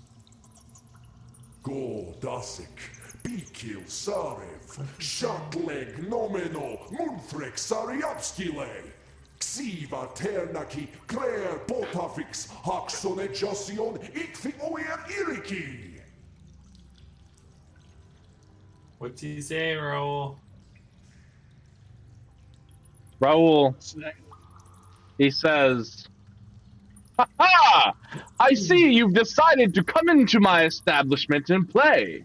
Well, if you'd like refreshments and perhaps other delights, then you'll have to play some games first. Have fun." And as this is happening, the stone tunnel behind you guys, the way you guys came, just begins to fall and fold in on itself like chocolate being melted, just oozing and pouring until you find yourselves at the dead end of a tunnel that once was your entrance. And that is where we'll end tonight's session. Meaning we're trapped. Correct. Okay. And Raul's answer to Fizz's question is, he wants us to play a game to get entrance into his establishment. He's got food and drinks. Like I said earlier.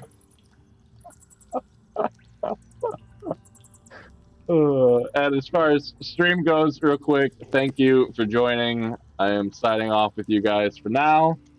I am very excited for next week already. And stay tuned. Check the YouTube for other past VODs if you want to take a look at our past adventures. Join us on the Discord if you want to come hang out and join the fun. And until next time, have a good night.